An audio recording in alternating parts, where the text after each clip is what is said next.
let me get some things out here real quick, ladies and gentlemen. Let me get the show started so I can get the video playing for you guys in the background. What is going on, ladies and gentlemen, boys and girls? It is Living Splitscreen, your morning show, 9 a.m. Central, 10 a.m. Eastern, 3 p.m. UK time, every Saturday, except for last Saturday, due to personal circumstances. But with that being said, ladies and gentlemen, good morning. Again, have to welcome you all to Living Splitscreen. Again, can't talk this morning. It was a quite intriguing morning. I got a lot of things going on. Had to go run and get some milk, as the as we like to say. But as you cough while you say milk, coughing. it's like code. It's like code. Milk is something else.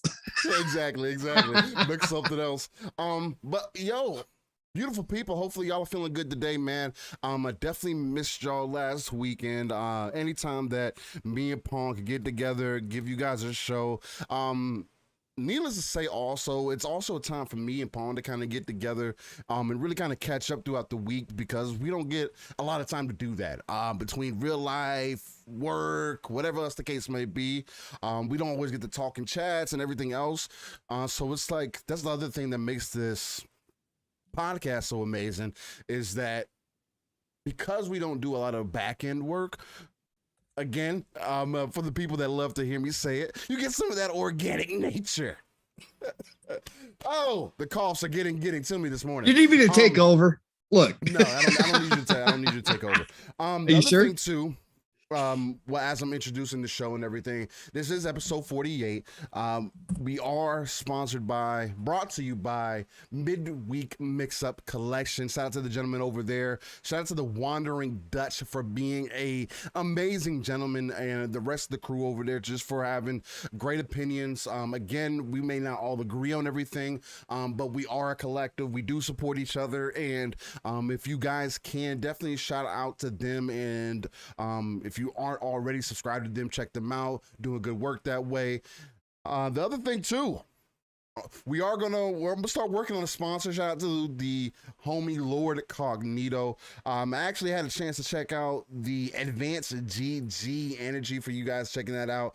It's part of the reason I'm probably having some of my coughs this morning. But it's supposed to be a little bit more natural caffeine from green tea. I tried out the strawberry shortcake flavor and the strawberry banana flavor. Both of those are really good. So hopefully me and Pong can get a little Advanced GG in there. Maybe get a sponsorship at some point. I was telling Pong I was going to let him know how I was feeling about it, because typically I don't really get into powders and things like that, but I am an energy drink guy. I'm a coffee guy. Really love coffee.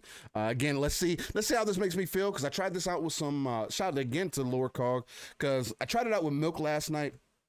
Tried it out with the regular Focus, the strawberry banana, and that was seemed pretty well, man. But dairy, it's not meant for humans, as we have come to find out. Not as it's normally consumed, so by cows and whatnot. So typically almond milk is a better way to go. Doesn't mess with the digestive tract as much, but that's neither here or there. We're not a health podcast. We are a gaming podcast. Again, for those of you who are new, again, I did see some new faces here. We are a non-console centric platform. We talk about everything that's going on within the gaming industry. Again, we take that RTS view, real-time strategy, pulling ourselves out of the world to look at the darker crevices of what could be potentially happening, what is happening, and some of the smoke too. So, again, I am one of your hosts, Steel Rain, and I do have to pass it off to my brother from another. But before I do that, again, a little bit more back information. I did end up beating Elden Ring, which we will have a conversation about, so I don't want to deep dive that too much. I beat it after about 175 hours. I think I'm at level 173, and again, just to kind of, I know a lot of people were saying, oh, it takes this amount of time. I took my time with the game. I didn't rush anything. I did notice that I got to a point to where I felt like I did a lot of everything. And so the mission kind of structure kind of fell in line from there. They made it really obvious where I needed to go next. And they're kind of going from there, and I loved every moment of it, man. I can't wait to start my second playthrough. I think I'm gonna wait for my brother to finish his first playthrough, help him out with that, and then I'll catch up with some other games. So I'm kind of debating where I'm at right now. It's part of the reason you guys are seeing some Dragon Ball Fighters gameplay, because I jumped into that. Dragon Ball Fighters was a game that I did skip over, mainly because Dragon Ball games for me nowadays don't hit the same as they used to, mainly because I'm tired of them reiterating the story and not giving me the full thing. Like Dragon Ball Z story has been out for so long.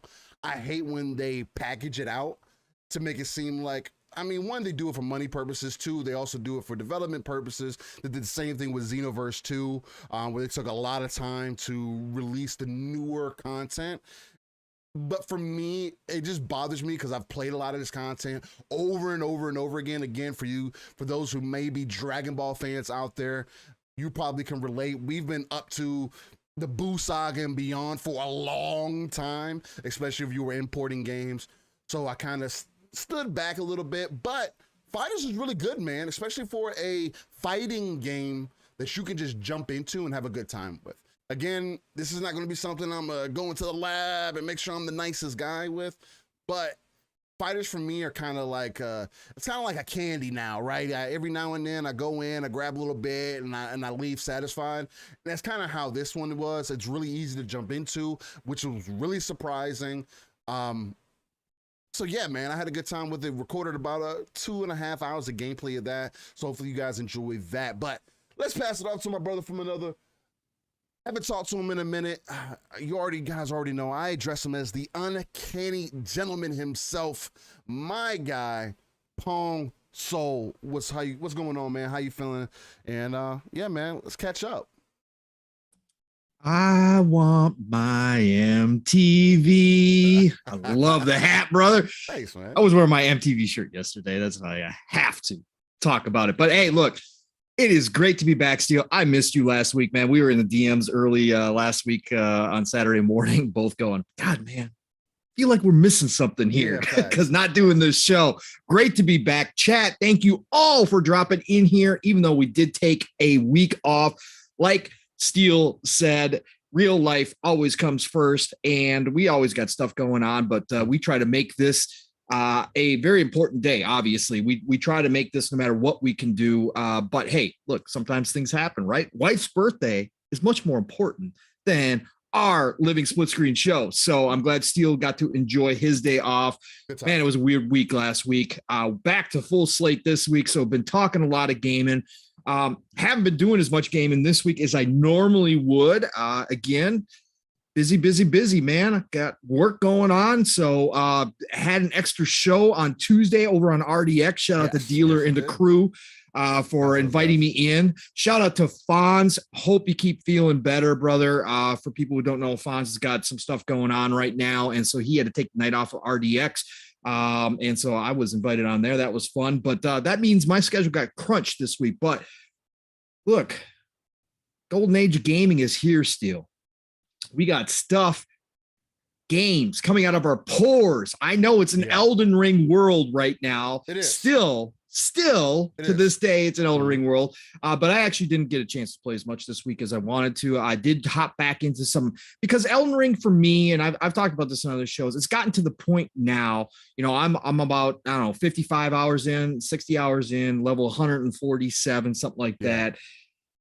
It's gotten to the point of me, I need a big block of time to play some Elden Ring. I can't sit down for an hour and turn it off, right? So when I get home late from work or whatever else, and I got stuff going on, I don't want to pop it on, man, because I have a hard time turning it off, and I know I gotta go to sleep. I gotta get some sleepy time in. Otherwise, I'm gonna be a very crabby old man, and I don't want that. So I've been staying away from it, but I've been playing some Cyberpunk, jump back into that, because that I can jump into for an hour and hop out if I want to. And almost cleared everything off the map. I'm about 270 hours in now. Almost everything is cleared except for some of the main missions. I got a couple side missions, but funny part about Cyberpunk is, and why it's one of my favorite games of all time already, it's up there, is because just like Skyrim, I'm still finding stuff. Like I thought I was cleared, went back to an old spot with a character that a really low-key side character that you meet in the beginning. Right. I happened to be traveling through one of the old spots and I saw him again and he was in the middle of something new. And I was like, nah, I did all of his stuff, right? It's a completely minor side character, but I'm like, nah, I did his stuff. I did his little thing.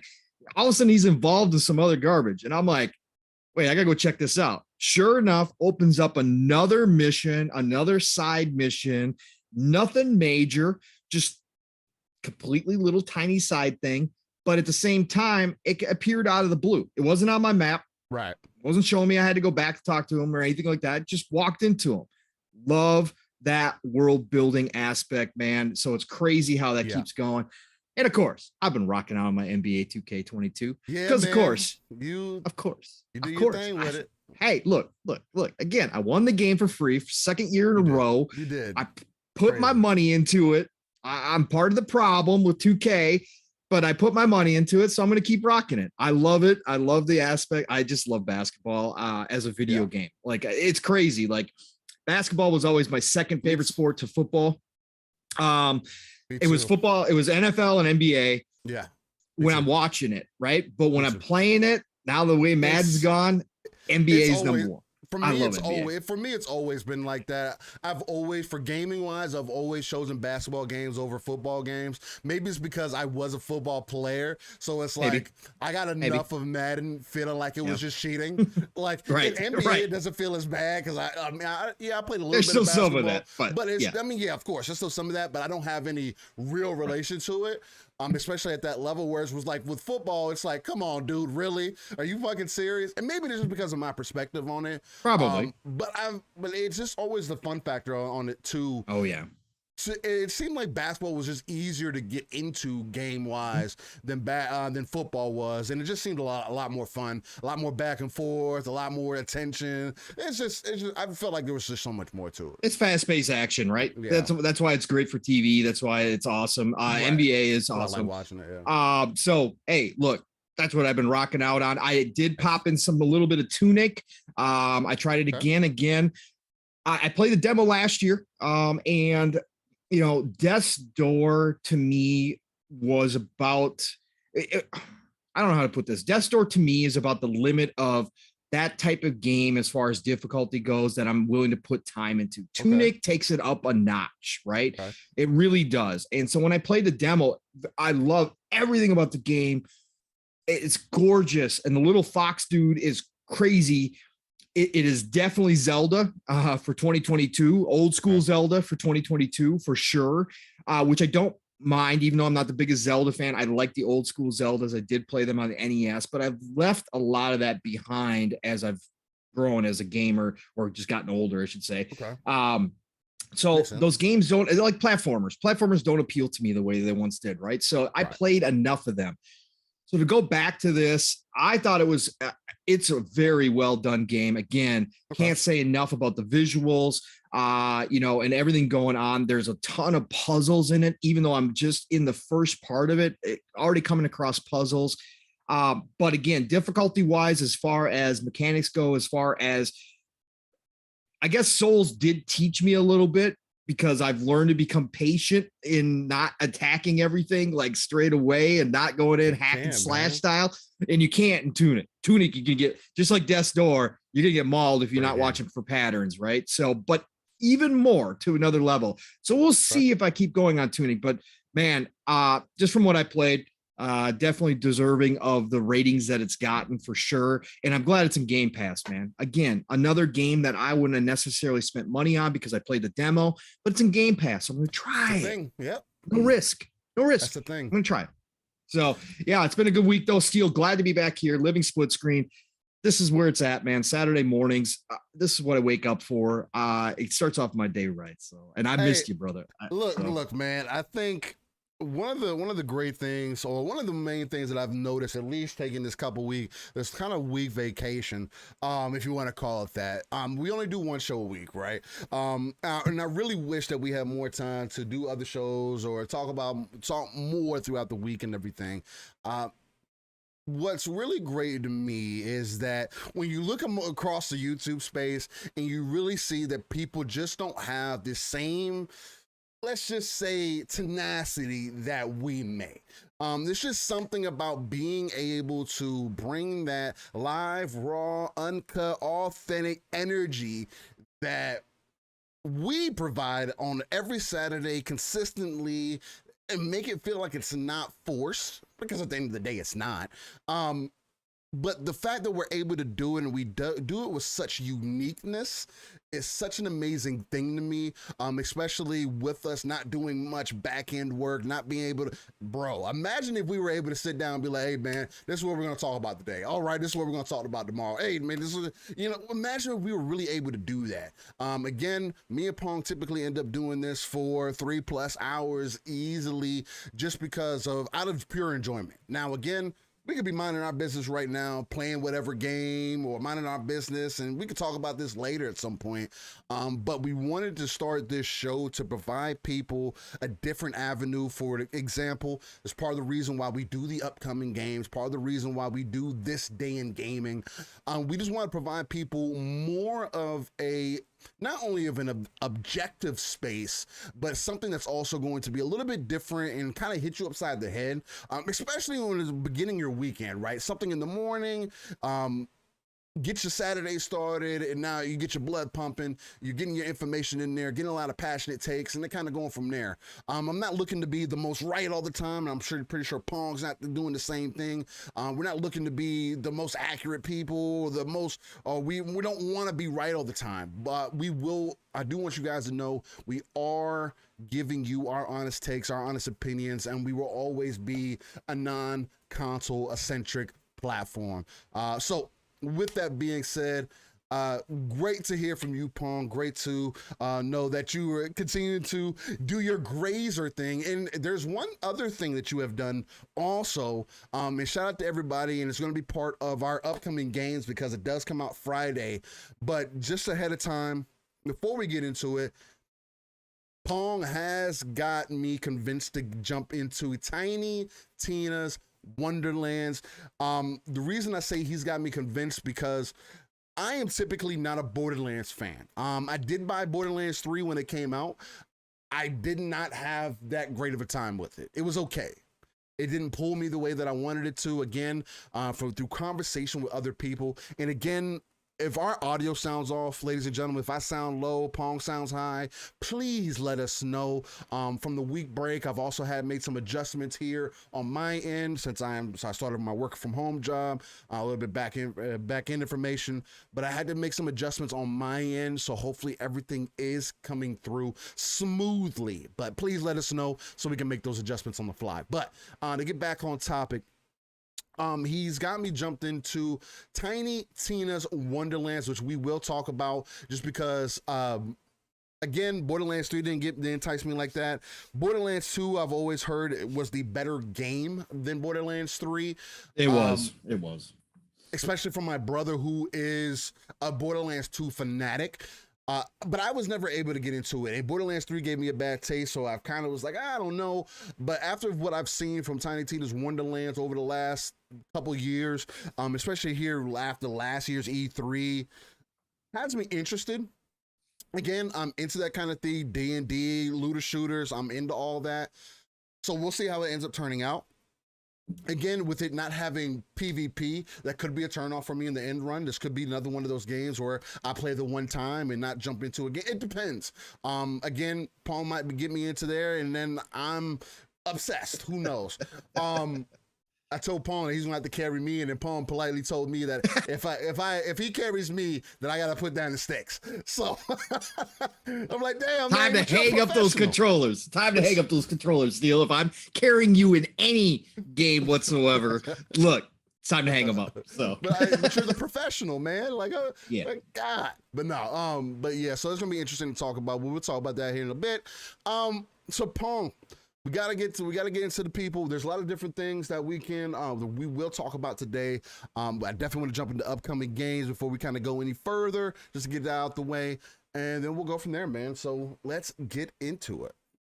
Yeah. So we've got week of March the 21st coming down the pipeline, and we've got some great games coming up this week. Not a huge batch, but big enough to be sure. So starting off on the 22nd of March, we've got Kraken Academy coming through. Kraken Academy, published by Fellow Traveler. They do a lot of indie publishing as well. Developed by Happy Broccoli Games. This is a good old classic adventure style game here. So please, if you're looking for something new, Kraken Academy is coming. That is coming out to, I believe it's been out. Let's see. Hold on. It's been out on PC since September 2021. It's coming to Xbox Series consoles, Xbox One, and Switch. Yes. So make friends, free spirits, and make sure the world doesn't end. Welcome to Kraken Academy, a Technicolor fever dream that for legal reasons can only be described as technically a school. Join forces with a magical Kraken to manipulate a time loop and save the world is how they describe this game. Interesting. and it does look like you're kind of on a trip. So there is no doubt about that whatsoever. Surprised me. So go check out Kraken Academy. And then coming up, let's see. Next up is going to be March the 22nd as well. Rune Factory 5 is coming out. Look, Rune Factory's been around for a long time. Shout out to Lady AF. This is one of those games. It's a lot. It's similar to your farm games. It's by Xseed Games, which is a Japanese Eastern style publisher, right? So Xseed has been around for a very long time, but Rune Factory 5 mixes RPG with, farming, with making friends, with all that kind of stuff that you get out of those types of games, right? So like Stardew Valley and those kind of games, right? So Rune Factory 5, we just got Rune Factory on Xbox. They did the last one that they released. They actually released it on Xbox, which is rare. We don't get Rune Factories very often. So if you're into those types of games, go check out Rune Factory 5 because it does add RPG elements. You get some magic to it. You get a lot of different things that you don't necessarily get out of the other ones. So Rune Factory 5 is coming out March 22nd. And then what else we got here? We've got on the March the 24th, a Memoir Blue, PlayStation 5. Rune Factory 5 is coming to Switch, by the way. If I didn't say that, it's not coming anywhere else. It's starting out on Switch. We might get it later down the line. Memoir Blue, PlayStation 5, Xbox Series consoles, PlayStation 4, Xbox One, Switch, and PC. This is Annapurna. Okay. It's developed by Cloisters Interactive, but Annapurna is developing it. I believe this one is coming to Game Pass as well. Okay. This is an adventure. It's going to be a narrative-driven, heavy adventure, as a lot of Annapurna's games are. Annapurna doesn't miss. Okay. Even at their worst, their games that they publish are very good. Okay. Not for everybody. Again, I completely understand it, but I will always try Annapurna games just for the experience as a grazer. That's what I do. But Annapurna never really misses. So go check out a Memoir Blue. And again, I believe I saw that this one is coming to Game Pass as well. Yeah. So again, no risk. For those and for those who aren't familiar with Annapurna, they have hands-on experience with games like Outer Wilds, The Artful Escape, 12 Minutes, Solar Ash. They also have a cute little game called Stray coming out, which I think is going to be pretty good. I think it's going to be pretty good. I mean, maybe it's just me being biased because I am a cat dude too. But I think it looks really dope. To be able to control the cat, traverse the city, I think it's going to be really dope. But maybe in a cyberpunk city? Yeah. Give me a cat in a cyberpunk city. Yeah, for sure. So Annapurna looks absolutely, Annapurna themselves just do a fantastic job. They pick out the perfect games. Like I said, they don't miss. Annapurna is really, really good at what they do. So go check out A Memoir of Blue coming out on March 24th. Finally, look, a game that Steel and I beat. Good game. That we have a lot of enjoyment. I was just about to say Poon Out. Look, if you guys haven't played The Ascent yet, okay, you should go play it. It is worth your time if you are into a top-down shooter, okay, twin stick shooter, okay, with RPG aspects to it. Elements, yeah, it does. It has some RPG elements to it. They've done a lot of work. They've patched the hell out of it. It's playing better than ever. This game came out with a lot of hype and then kind of fizzled because a lot of people, whatever the reason, there was a lot of bugs. Steel and I ran into a lot of bugs. I think it's more so a lot of people just capping about shit or just not being honest about what they actually like. Because to be honest with you, the amount of hype that this game had, regardless of the bugs, because the bugs didn't. It had some effect on our experience, it wasn't as bad as some people tried to make it seem, or that others weren't even, like, you could tell that people just weren't genuinely interested in this game. If this isn't for you, it wasn't for you. Me and Pong had a fucking blast with this damn game, though. Just to be honest. It's one of the best cyberpunk worlds that I've ever experienced. Like, again, cyberpunk doesn't come around as much as it should because it's very hard to do. Yeah, it's very complex when you get into cyberpunk. That's why we don't see a lot of sci-fi either. Is just because of how complex, again, lore, details, all that kind of stuff. When you go that route, it's a lot easier to do medieval and high fantasy, right? Because you don't have all the machines, you don't have all the technical stuff, you don't have all of that, right? It's a lot easier to say, hey, I've got a staff +5 than it is to come up with, I've got a laser gun that has these abilities, that has this, how it works, all that kind of stuff, right? So that we don't get those types of games very often. The Ascent was an absolute blast, despite the bugs that Steel and I did run into. We ran through it early on before the patches, and the patches have made it much, much better than even before. But the Ascent is finally coming to PlayStation 5 and PlayStation 4. Again, that was an Xbox console exclusive, timed exclusive. So now it is showing up on PlayStation. So if you have not played this yet, either go play it on Xbox or go play it on PlayStation. This is a game that's built for co-op. The single player experience is still good. The story is, I thought we had some memorable characters. Again, Poon being one of them. He's amazing.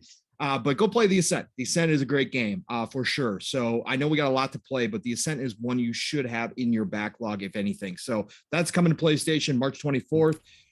Then we got a big launch coming, Steel. Seen a ton on this game. This game gets, for me, it looks better and better every time I've seen it. I can't wait to hear what people actually say.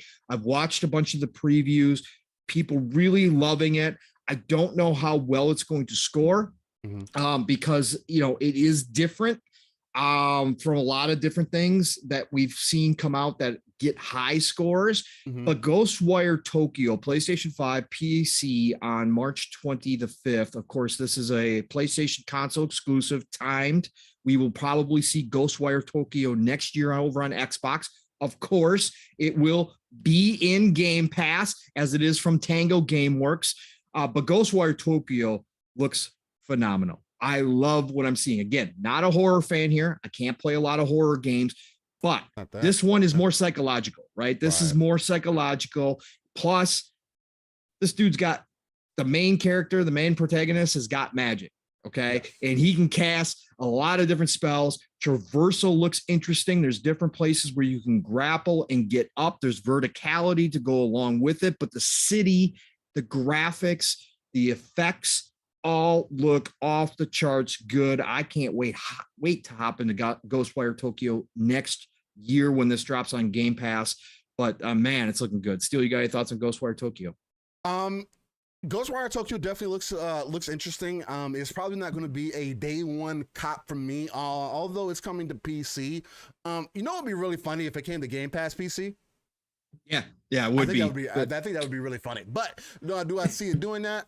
I don't think so, but it definitely, from everything that I've seen from it, it definitely has me more interested than I was previously. Again, I'm not a scary game guy either, but again, it does come across more psychological than anything else.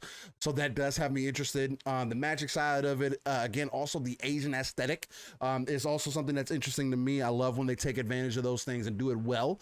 And they're doing a lot of that. It's the same thing with a lot of the, not to make it like religious or whatever the case might be, but like a lot of the spiritual things on the Asian side that people may not be familiar with. A lot more exposure to that, I think, is super dope because a lot of people pull from those places without realizing it. Excuse me, I was trying to make sure I muted my phone because it was going off. But I am highly interested in it. I just don't know if I'm gonna grab it on release again. There is another big game that is also coming out here, so you got to kind of pick and choose. Who knows? I may jump into it at some point. I do have my ways, but hopefully it does get the attention that it needs for sure.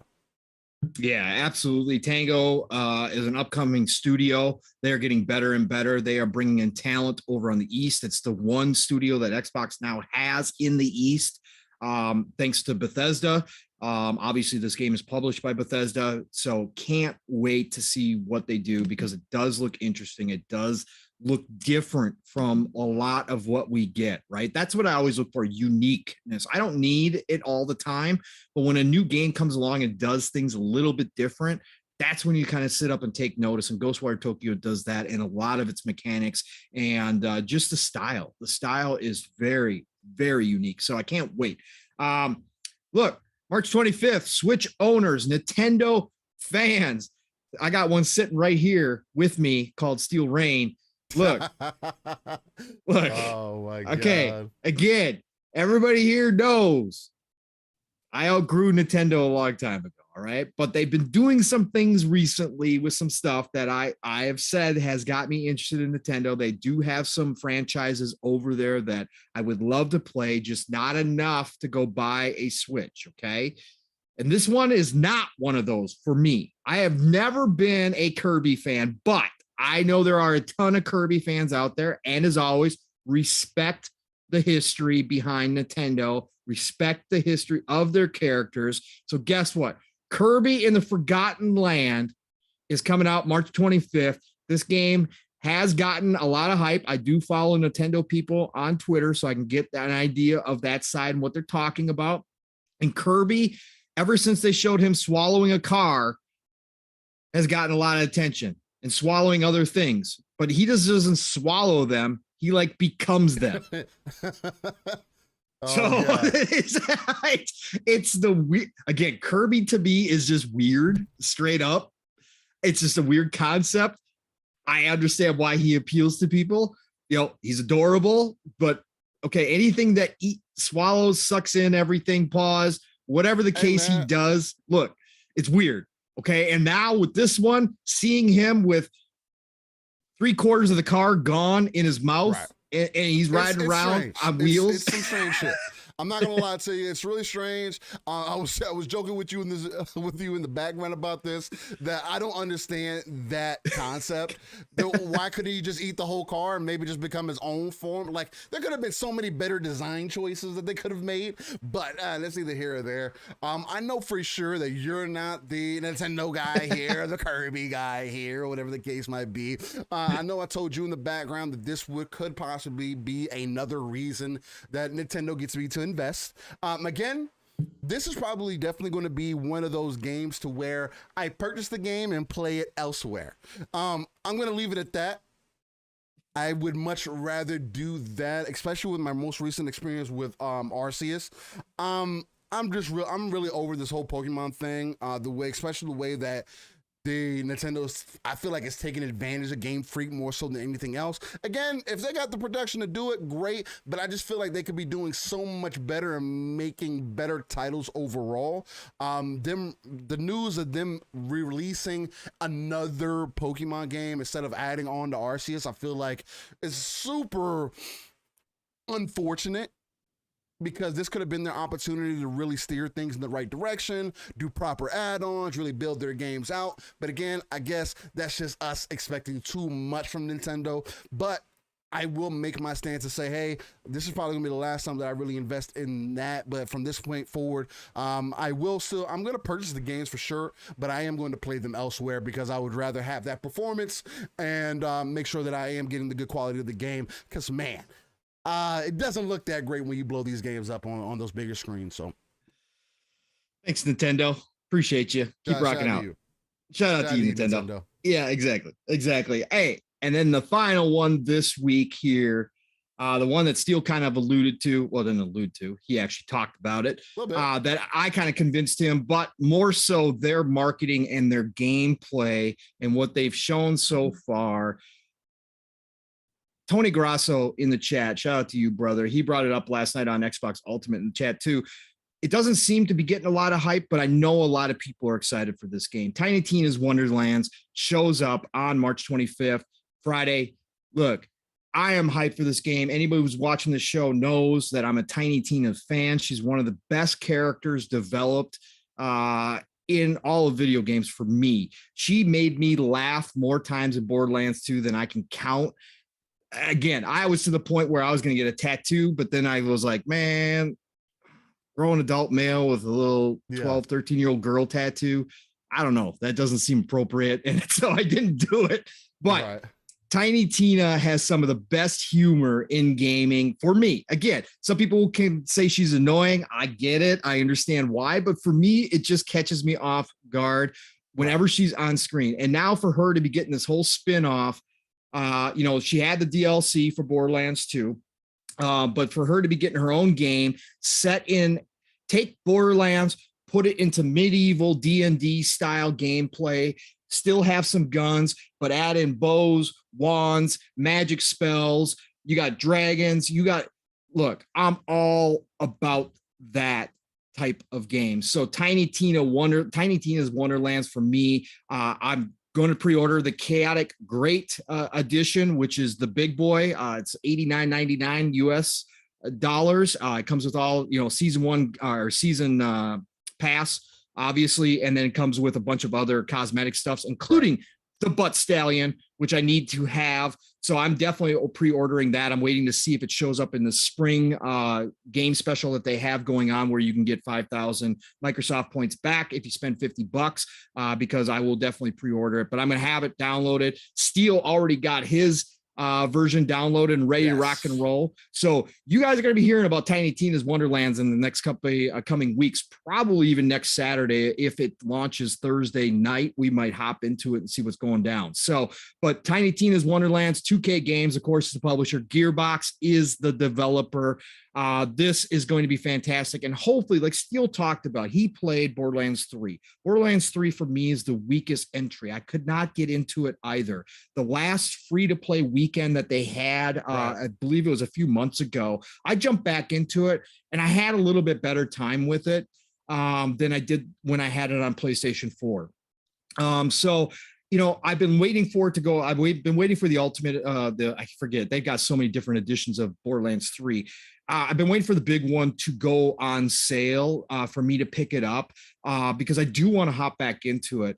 But Borderlands to me has a special place. It is the game that started looter shooters, especially the first person looter shooters for everybody. I think Borderlands back in the day was a phenomenon. Okay. It blew up. Like, it came out of nowhere. The style that they used with the shading, the cell shading style graphics. A lot of people at first, when they first saw Borderlands 1, was like, oh man, really? What are they doing with this? When you got down and dirty with it, you got to play it. It turned out to be an absolute fantastic style choice for the type of game it was. The humor, again, I understand a lot of people, society's different. There's a lot of different cultural stuff. A lot of people consider that type of humor to be adolescent, childish in some ways.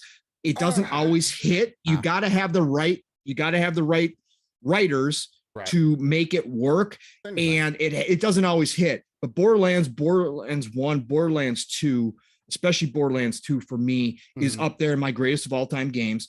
Absolutely loved it. Me and the kiddo played through it. I played through it solo. I've played it with randoms online. Look, Borderlands 2 is great. The Handsome Jack was okay. It wasn't great. And then Borderlands 3, like I said, just never really grabbed me. I'm hoping Tiny Tina's Wonderlands does bring this back for me. And from what I'm seeing in the videos, with the setting, with Tiny Tina as your main protagonist in this, kind of leading you through the game, I think this one, just because of my personal bias towards Tiny Tina, this will probably be a huge hit for me. So that's what I'm hoping for. I'm jumping in day one. Again, budget gamer. I don't do this for every game, but Tiny Tina's Wonderland's getting my money. So I can't wait to see. Steel, you got anything more to add what you were talking about before? For me personally, again, for somebody who's not a Borderlands fan per se, I've always heard so much about, especially Borderlands 2 again, and then Tiny Tina following up saying, oh, she's one of the greatest characters that have ever existed in any game, especially in the Borderlands kind of universe.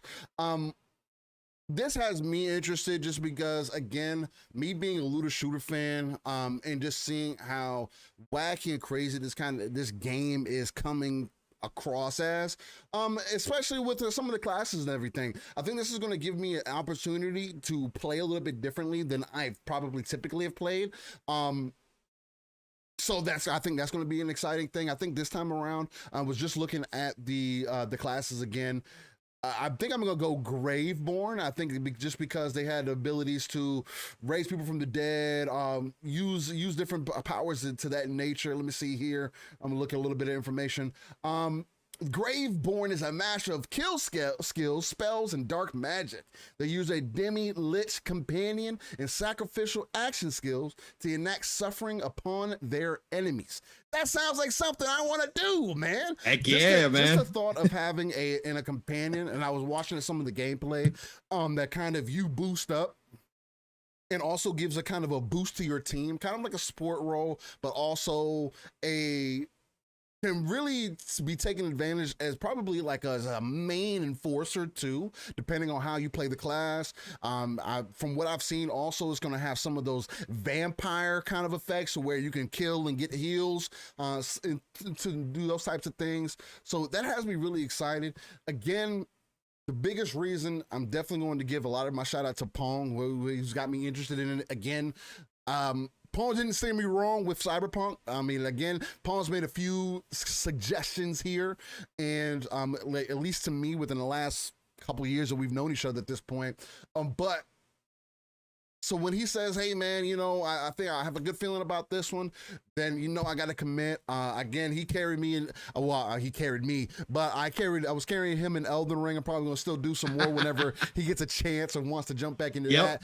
But I told him he was gonna carry me this time around. He's the Borderlands pro. I need him to carry me in his backpack until I get sustainable enough to carry him in my backpack. So and then we'll just go from there. But no, it has me excited, man. The world looks crazy. I like the art style. The enemies look cool. Again. Yep. The dragon that even Tiny Tina's riding on has me interested. I want to see how that plays out. Again, it looks like it could be a real fun game. And yeah, man, it has me excited. You're gonna be jealous of my butt stallion. That's for damn sure. Is that what it is? That's what it is. I don't think so. Yes, you are. You're gonna be. So. Bro, you're all about the fashion and gaming. Just wait until that butt stallion comes along. You'll be like, oh, I need that. I might. We'll see. I will see. Anyways, next week too, by the way, anybody interested in Tiny Tina's, Trisha Hirschberger, who is pretty big deal. She does gaming tech entertainment. She does a lot of tech stuff. Mm-hmm. She is actually hosting a special Twitch for Tiny Tina's Wonderlands. So they're doing a live stream on March 22nd. Ashley Birch, who does the voice of Tiny Tina, she is freaking awesome. She is going to be there. So is Ariana Greenblatt, another actor. And then they're going to have more, and they're going to have gameplay going on and all that kind of stuff. So anybody who wants to check out Tiny Tina's Wonderlands, March 22nd over on Twitch. Look for that. It's on Gearbox's official Twitch page. But March 22nd is when that's happening. It's at 12 p.m. Pacific time. So 2 p.m. Central time, 3 p.m. Eastern time, 7 p.m. GMT time. So please go check that out if you're interested. I will be probably checking it out from work or watching it afterwards. That looks awesome. But yeah, that is this week in gaming, this upcoming week in gaming. So we got a lot of good stuff coming out. Again, not huge, but a lot of goodness. And that's what we get out of this, right? And so that's what is going on with the golden age of gaming right now. There's always something new for everybody. Diversity in gaming is here.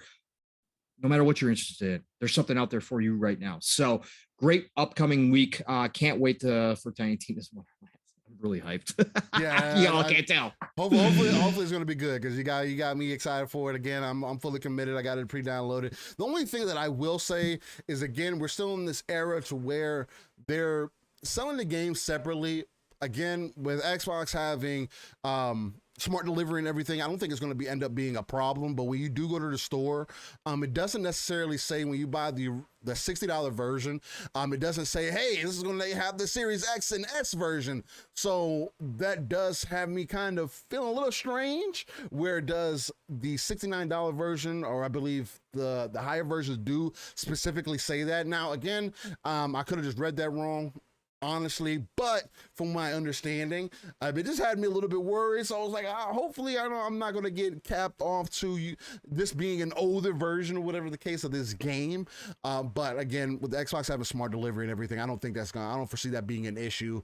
But either way, I am excited for that. But from there, where do you want to kind of jump into, Paul? I mean, there's a lot of different interesting things that have happened, a lot of different interesting takes that we could go into. Kind of just depends on where you want to go, man. Let's say hi to the chat.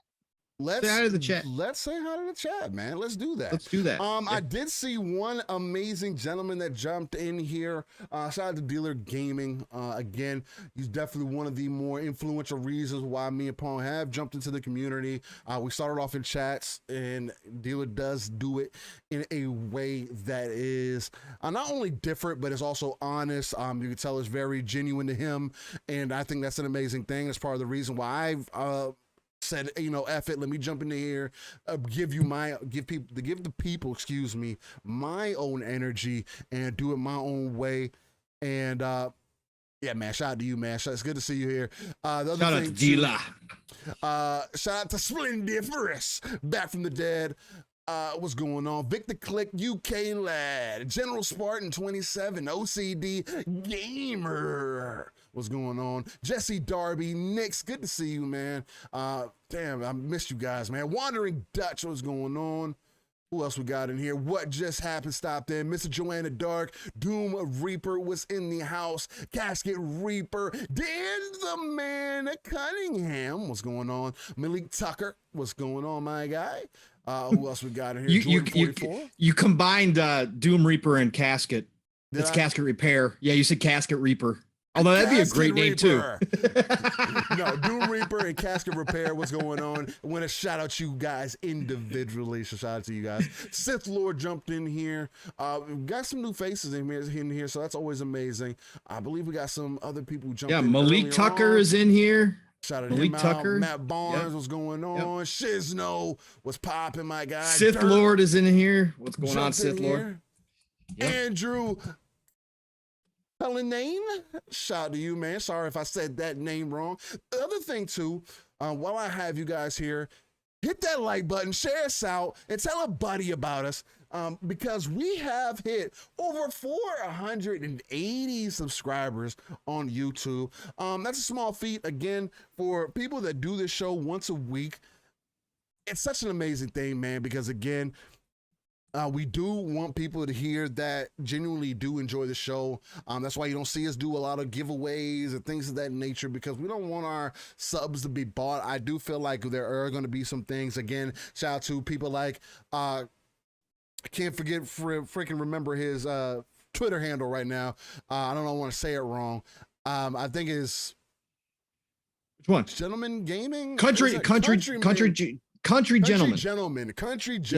Yeah, I was mixing them together. Shout out to Country Gentleman who has done some giveaways on our channel. And that's more so just because he does support what we do. There is something else that we are working with Dragonheart Yobi on in the background. Legend for sure. I did tell him that we were probably going to work on them more so towards us getting to 1,000 subs, because I wanted to really make a mark, right? To show you guys our appreciation, our love, and everything else. So we'll talk about more about that down the road.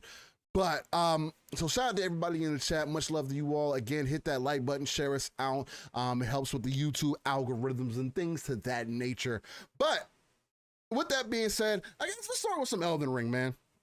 All right. We'll start here and then we can kind of go from there. Fastback OG, what's going on, brother Mike? What's going on, man? Brother Chris, it's great to see you if you didn't understand Steel. Yeah, what's going on? What's going on? That powder's kicking in. People. Yeah, a little bit. It's got me feeling good over here. I'm not gonna lie to you. But Elden Ring, man. Let's talk a little bit about Elden Ring. So, Elden Ring has seemingly done what a lot of games take years to do. It has taken, what has it been, 3 weeks since the game is released at this point, I believe, if I'm not mistaken. Let me get some things pulled up on You are correct, sir. You are correct, sir. The game's been out for 3 weeks and it is selling 12 million copies officially. Now, this article that I'm going to be pulling is going to be coming from CNET. Shout out to them. They're always up and down with their articles, so definitely take it with a grain of salt. But this article is will be coming from Oscar Gonzalez from CNET. And it's just stating that Elden Ring sells 12 million copies worldwide. Plans for more content on other media. Man, if anybody thought that the Souls genre was niche, it is no longer that anymore. Again, sir. As I just stated earlier, Elden Ring came out February 22nd and is in less than a month. It's already sold 12 million copies globally. Developer From Software said Wednesday. It's astonishing to see just how many people have been playing Elden Ring, said Hidetaka Miyazaki, game director and president and CEO of From Software. One thing that I do want to make a comment on Miyazaki is that when you listen to him talk about Elden Ring or just talk about any Souls game overall, you can feel the passion that he has put into these titles. Just the way that he talks about it, his mannerisms and everything else. And it's such an amazing thing. And the other part of that too, Steel, is that he gets worried about each one of his releases. Yes. He gets nervous to the point of not being able to even like look at like what's going on and what's being said. And for this kind of reception, man, for that type of person who has those feelings, he's got to be ecstatic. He's on cloud nine exactly. right now. Exactly. He's on cloud nine. If there's one thing that I could probably guarantee that he's probably looking at now is, man, we need to do Elden Ring 2. Let's go ahead. Let's do Elden Ring 2. Let's go ahead. Hey, George R.R. Let's go ahead and start getting the story right for Elden Ring 2. Or if not that, he's definitely looking at what's going to be our DLC. What's the DLC plans now? Again, Dark Souls games have had DLC in the past. I do anticipate Elden Ring having something similar, especially with it having that open world setting. They could open up the map some more. They could drop in some more things, who knows? Or they could leave the game as is and just work on that turnaround. Again, there are some games apparently that they are working on in the background. Apparently we're getting some frame drops here, but we'll continue with the show. Either way, just to make sure. But there seems to be a lot of amazing things. George R.R. Martin is one of the main guys who had his hands on this story. He's the author of the Game of Thrones books, developed the story of Elden Ring with From Software. Chad is saying the stream went down, so the stream they're saying the stream went down. Oh, yeah, man. did the stream go down? So we must be having major because the watching. It looks like it might be coming back as the watchers go back up here, but yeah, it looks like we are having some issues. So chat, let us know if you can hear us, and let us know that if it's back up. Let us know if it's back up and running. So if not, I mean, again, I am recording it on the back end. It jumped all the way back up, and it's still not fixing itself yet, but it's fine. For our audio listeners, man, appreciate you for tuning in as we're running into a little bit of technical difficulty here, but it's okay. Things happen all the time, and I'm hardwired, man. That's what's crazy. And these things still happen. Let's see. Let me see if I can make some quick adjustments on the fly here while we get right back into it. Again, it will fix itself on the back end. So, ladies and gentlemen, sorry if you can't tune in at the moment. Hopefully, it fixes itself and adjusts. But we'll kind of continue from here. But needless to say, this game is no longer niche. The Souls genre is no longer niche. Gaming, this form of game is no longer niche, and I think that's an exciting thing. Again, it's gotten a lot of people to jump in that I think previously probably would have looked over it. And I think that's an astounding thing also. Elden Ring is definitely up there for me. I would probably put it up there. Again, it does have me interested in playing Sekiro at this point. I'm really on the edge of whether I want to go in and jump into that. Again, I do want to jump into Sifu too, so I'm kind of debating on where I want to take it. But right now, Elden Ring is definitely up there. I think it's still under Dark Souls 3 for me. I haven't solidified that quite yet. It's kind of like they're kind of hand in hand with each other. Again, I am looking forward to my second playthrough of Elden Ring. I think that's going to be a good time. Again, I'm gonna wait for my brother to kind of continue before we do that. But there's a lot of things in this world that have enticed me. If there's one thing that they did right this game, it definitely is not holding your hand, letting you kind of experience your own journey, giving you the reins, which a lot of games don't end up doing. They try to like steer you in a general direction, and you kind of go from there. I felt a lot of that from Cyberpunk, unfortunately. Well, and maybe it was just me more so because again, Pong has spent over 200 hours in the game, has done nothing but side story content. But for me, I felt like Cyberpunk kind of was, once I got into that story, yes, I did do some side content, but I was really enticed into where the story was taking me. Whereas with this, yeah, I mean, the story is there, but it's not the strongest part of the game. The strongest part of this game is the exploration, is saying, hey, there's this area over here. What's over there? Knowing that anywhere that you could go to, there could be a cave, there could be items, there could be no telling resources, whatever else the case may be, or maybe just an area that you haven't explored yet. That had me genuinely excited. Again, I spent 175 hours in the world thus far into Elden Ring and had nothing but great times. And that's I've had some PvP in there. I've had some grind time in there with helping some other people out. I personally haven't done any real farming in the game. Personally, I have spent maybe an hour or so on occasions while I was getting ready to put the girls to bed or in between things where I'd hop on and kind of do a little something just to kind of get my souls up while I was waiting to jump back on, because it is one of those games, because I heard you say this, Pong, that you said that unless you had a X amount of time to jump in, kind of makes it really hard to dedicate yourself to it, which I 100% agree with you on. Unless I have time to really, which is part of the reason why I haven't recorded more gameplay of it. Not only that, but I don't want to give people more spoilers about the game until we get further on. And since I'm at the end of my first playthrough, now I can record more gameplay because you're going to be seeing a lot of the same stuff that's already been seen. But I do feel you on that. Unless I got time, it's kind of hard for me to jump into it. Whereas now, since I beat the game, it's kind of more so I can jump in and out of it. No problem. It's not going to be an issue for me. I'm, again, glad to get back on that ball of getting into games and then me beating them. Although this does speak to one bigger picture that I do kind of want to bring up here, and is that good games are going to speak for themselves. It's not always about how many hours you got to spend in the world or about the game's difficulty or whatever else the case may be. Good games are going to speak for themselves. From start to finish, Elden Ring had me completely entrenched on where it was the only thing that I was kind of thinking about when I would get on and I want to hop on a game or whatever the case may be. It was Elden Ring. Let me jump into Elden Ring. Let me check that out. Let me see how far I can get. Let me beat this boss. Let me see how much further that I can get.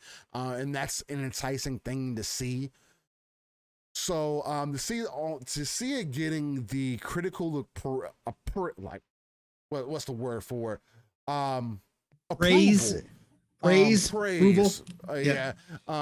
Critical praise, critical approval, however you want to kind of put that it's getting. It's such an exciting thing for me currently, because it tells me that, oh, that Armored Core that I want is going to come sooner than later. Elden Ring 2 is going to come sooner than later. That there's going to be more money put into this. There's going to be more development passion that's going to be put into it, because you can, if there's one thing that I know for sure, is that this studio is on a high now. They can get out of that bubble of being told, oh, your game's only meant for so much, so for this audience, to, hey, your game could be meant for anybody now. So I think we're in an exciting era. Pong, what does this tell you about Elden Ring at this point? Does it selling 12 million copies kind of tell you that, oh, well, you know, games don't have to come into Game Pass. Good games sell themselves? Or kind of how do you feel about this whole thing, man, while I work on some things in the back end, make sure we're all good to go? So. Yeah, no, I mean, again, this went to everything that we talked about, Steel, when this first hit and dropped, and we started seeing those ripples kind of get out into the wild. And we started noticing, you know, everybody almost all at one time started talking about Elden Ring once people got their hands on it.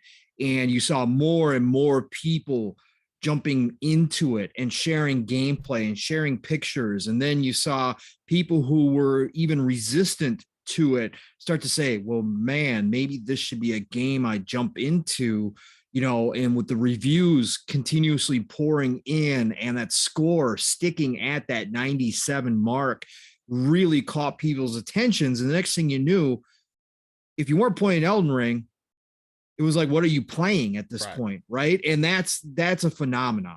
Okay. And that's what we called it from the beginning when we saw this happen. And it was something that you don't see very often, where one game brings an entire community together, a cross-platform game that no matter where you're playing, and yes, there are issues. PC was definitely having its problems. It seemed to be playing better on consoles than it was at PC when it first launched, but the PC numbers became staggering as far as concurrent streamers and people go, and they kept growing despite all of that. And that's something that's very rare in this industry anymore, especially since we know about these games so far in advance and we hear about them, you know. And normally that the hype level for Elden Ring was huge for years, but within the Souls community, which again, like you said, at one point was considered niche, right? Again, this is the 5th Souls game I've tried to get into. It's the first one that has actually held my interest and made me feel like, hey, okay, I want to keep going in this game. Right. Out of those 5, you know, out of the previous 4, this is the only one, you know, to do that. So you don't see it happen where we know about a game where hype levels are already there, that goes out and all of a sudden it explodes everywhere. And all of a sudden everybody's talking about it. Normally what will happen is a big game comes along and everybody is already talking about it. So you don't get that extra push at the end. This one, because of the reviews, because of the streamers, because of people sharing their experiences, saying, no, this is definitely something you should try no matter what.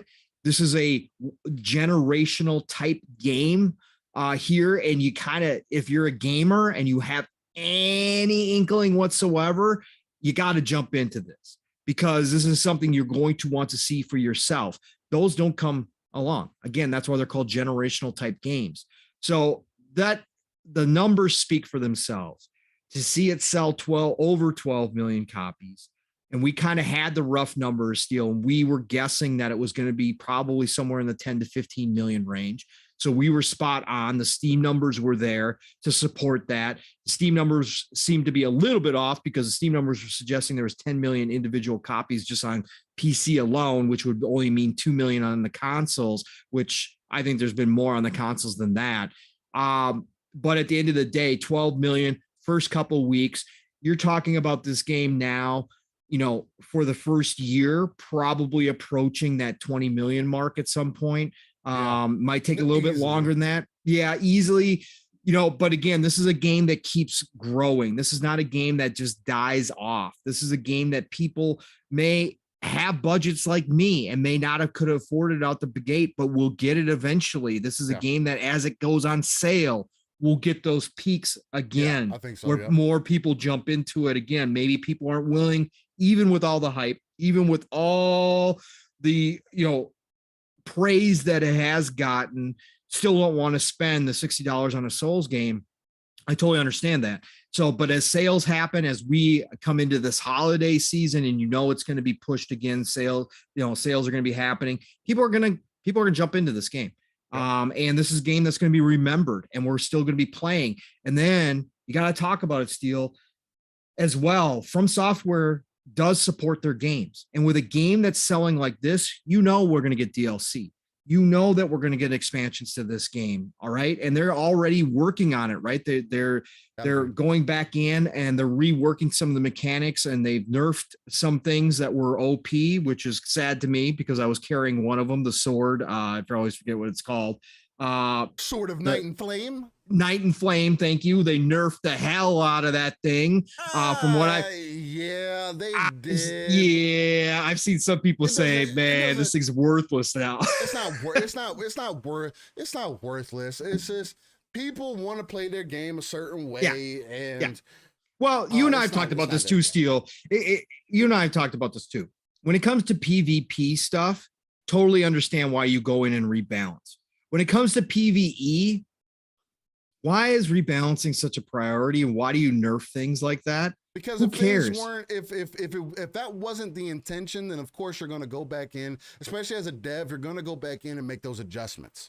That's why. So you're telling me a Zerg Comet was intended to be as powerful as it is as a spell, but that sword just so happened to not supposed to be that powerful? No, because come on. I mean, it makes sense, because the other thing too is that I think more so what was affecting it is the scaling. People that weren't built that way were using that weapon, and it was becoming more effective than it should have been. And that's not the way that the game is supposed to be played. Well, I'm just saying this game is still as strong as. But I'm saying this game can be broken in a lot of different ways, and it's obviously a design choice that From says, hey, if you want to go do this, you can do this, right? So, because they didn't nerf, as far as I'm aware of, I haven't seen any talk. They haven't nerfed any of the farming spots that are ridiculous, right? They're not gonna do that. I mean, I know. I thought they might. You told me no, they won't. So it's just funny to me that they pick out this one sword. Of course, it's a sword I'm carrying, so of course I'm gonna be a little salty about it. But whatever. I said the same thing because I started using. I threw it in my build too because I was like, this works out, and I don't have that many points into it. I got just enough. And no. Yeah, exactly. But it's still useful. I still use it. It's still good. But From is going to continue to support this game now. I mean, especially they've supported their Dark Souls games with DLC and stuff too before. So no reason why we won't see more DLC. When that DLC drops, it'll get another boost again. Look, this game is going to be one of those games that we do talk about for a very, very long time. It's going to influence games down the road, new games that are being developed or just in the beginning stages of creation are going to take from this game, from Elden Ring, and use some of what they see in this as magic, and they're going to put it in their games. We're going to see more Elden Ring style games down the road. That happens. This is a copycat industry. And so people see this type of success from a studio like From Software that was once considered niche, and they now explode into the marketplace. You can guarantee you that not only are smaller developers going to look at this, but bigger publishing houses are going to look at this and say, how can we incorporate some of this into our next game and try to see if we can capture some of that same magic. Now, I don't always agree with doing that, because I think if you're not built that way, if you're not a From Software who has been perfecting their craft over game after game after game that kind of led up to this point, you could miss the mark greatly and not see anywhere near the success as a game like Elden Ring does, just because that's not your forte. So I don't want to see Ubisoft necessarily come out with a Souls game. Okay. I don't want that in any way, shape, or form. Not to say, hey, who knows? They might surprise us, like, do something great with it, but chances are they're going to have a failure and it's going to be this mix mash of things. But I do think there are certain mechanics overall within the game that other companies like a Ubisoft could look at and say, hey, maybe we should kind of try to find a middle ground between our style and this style, because I think that they would benefit from it greatly. But what I do hope happens, because we saw it with Skyrim, and it doesn't, and yes, there was copycats out there, but more from the AA publishing side that tried to copy Skyrim. I do hope that this game, along with the Skyrims, does take people like a Ubisoft, like these publishers who do these big open world games, and say, you know what, exploration and discovery is a key element to an open world, and give us more of that, where you don't have to point out everything. Not everything has to be cookie cutter when it comes to, oh, once I've done this base, I know what the next base is generally going to look like when I'm taking it over. Instead, create a bunch of different locations, a bunch of different environments with surprises around the corner for the player to find for themselves, right? Throw in some hidden stuff that we may not be aware of, right? That we can go find. All that is a part of what makes these types of games, an Elden Ring, a Skyrim, special, is because of that sense of exploration and discovery, which you talked about as well, Steel. And everybody here knows that's a big thing for me. I just talked about it when I talked about Cyberpunk 2077. I know it has its detractors. I know there's people out there, shout out to Dealer, who's in the, Dealer tried. Dealer's a huge CD Projekt Red guy. He think Witcher 3 is one of his greatest of all time games. To him, Cyberpunk doesn't feel like a CD Projekt Red game. Look, I understand that concept, but for me, CD Projekt Red delivered. It delivered, delivered the side missions, delivered the character development, but they also delivered that sense of exploration and discovery, as I was talking about in the beginning. Right. That for me is a main thing when I go into an open world. Yes, I can still enjoy my Ubisoft games. Yes, I don't mind that style. They're a fast food. I know what I'm going to get, and it's going to be good. But what makes good great is some of that sprinkled in. And I think that that's where From Software nailed it. Again, I've given them props before. I give them props again. 12 million copies sold, deserved. And guess what? They nailed an open world game out the gates, their first attempt at this style. And again, it's a lot harder than what people think it is. I'm not a developer, but I just know from playing these open world games and what it takes. And I've played great ones and I've played terrible ones. And it's not easy to take what is generally in your Dark Souls, in your Bloodborns, in your Sekiros, a much more tightly controlled environment, and just open it up and let people just go explore wherever they want to, and still try to get some of that feeling in there that from your old games. And Steel, I've heard you brought up an interesting point that you still probably have it behind a Dark Souls for you, Dark Souls 3 for you. Mm-hmm. I've heard a lot of people, shout out to Luca, the Ashen one, Queen. I actually agree with her. Yeah. She came out and made that point. And, again, it's funny how social media works. Heaven forbid she say it didn't quite live up to Dark Souls or Bloodborne for her, because she likes that more controlled kind of feeling, because it ramps up.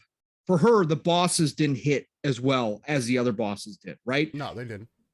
And because for her, it was that lead up to the next boss that kind of built up that hype. And I saw Erica for the Wins as well. Shout out to her, come in with her comments on it as well. Both of them huge Souls fans.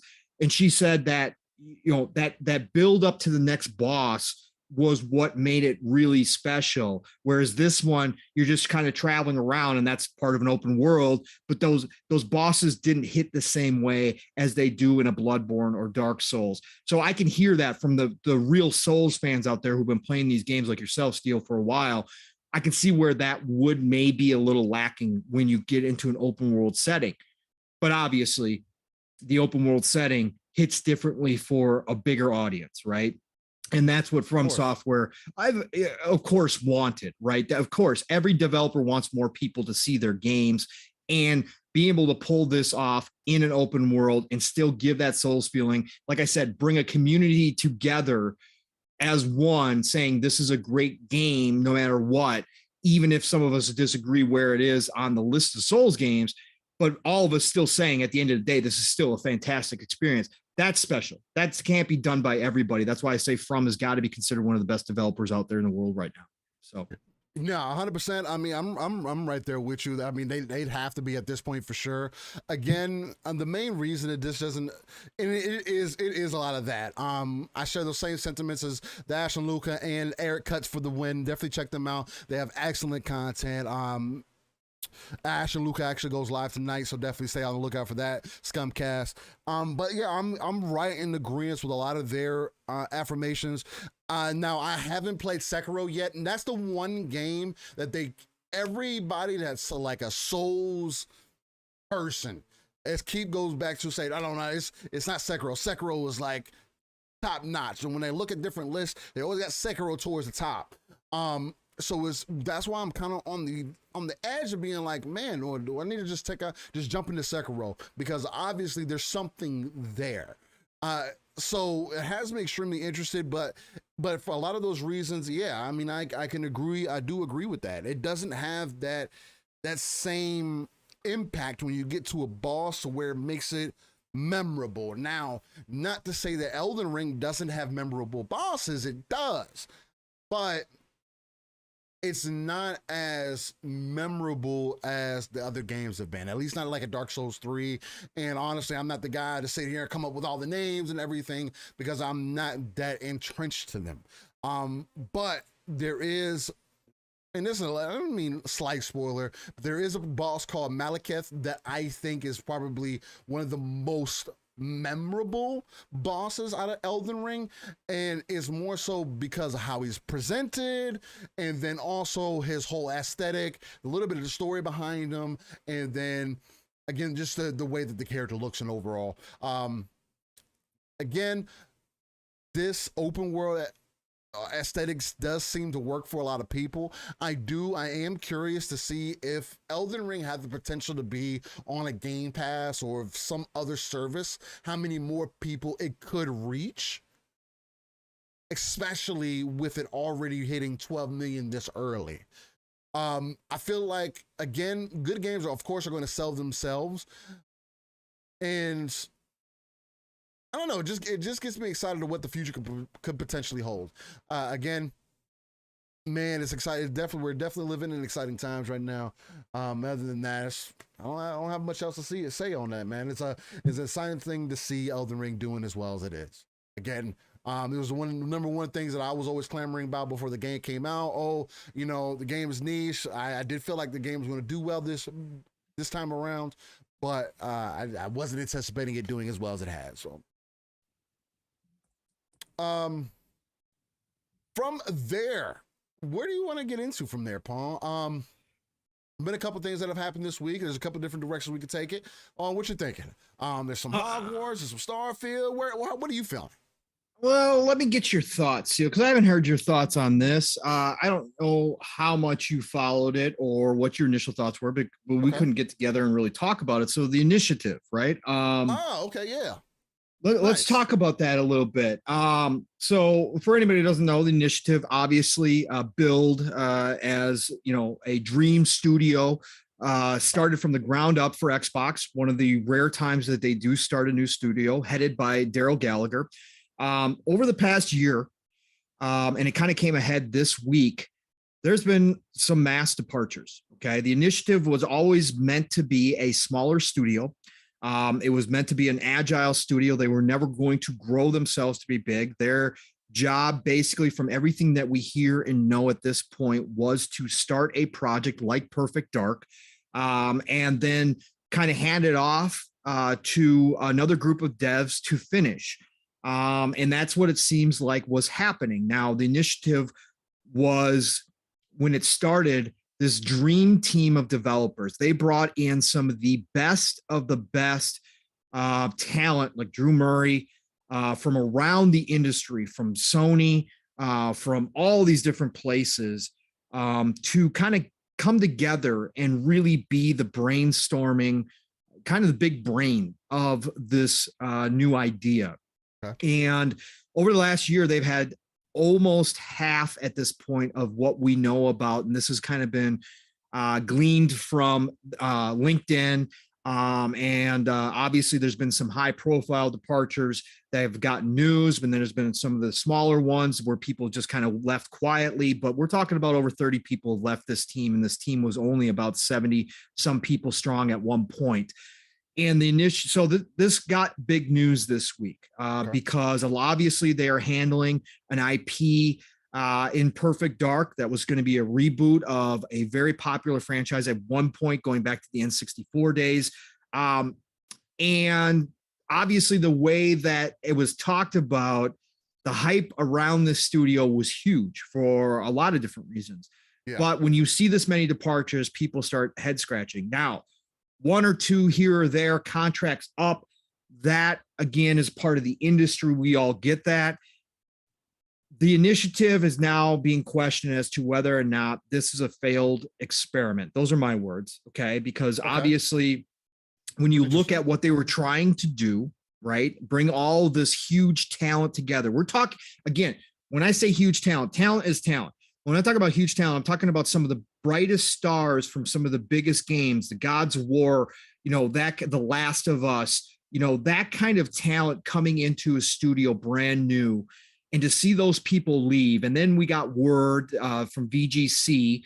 They interviewed some of these people and started getting word that this was not all sunshine and rainbows and pretty inside this studio, that a lot of them were disappointed in the direction the studio went, that they felt their voices weren't being heard, that it had been sold to them as kind of a different dream.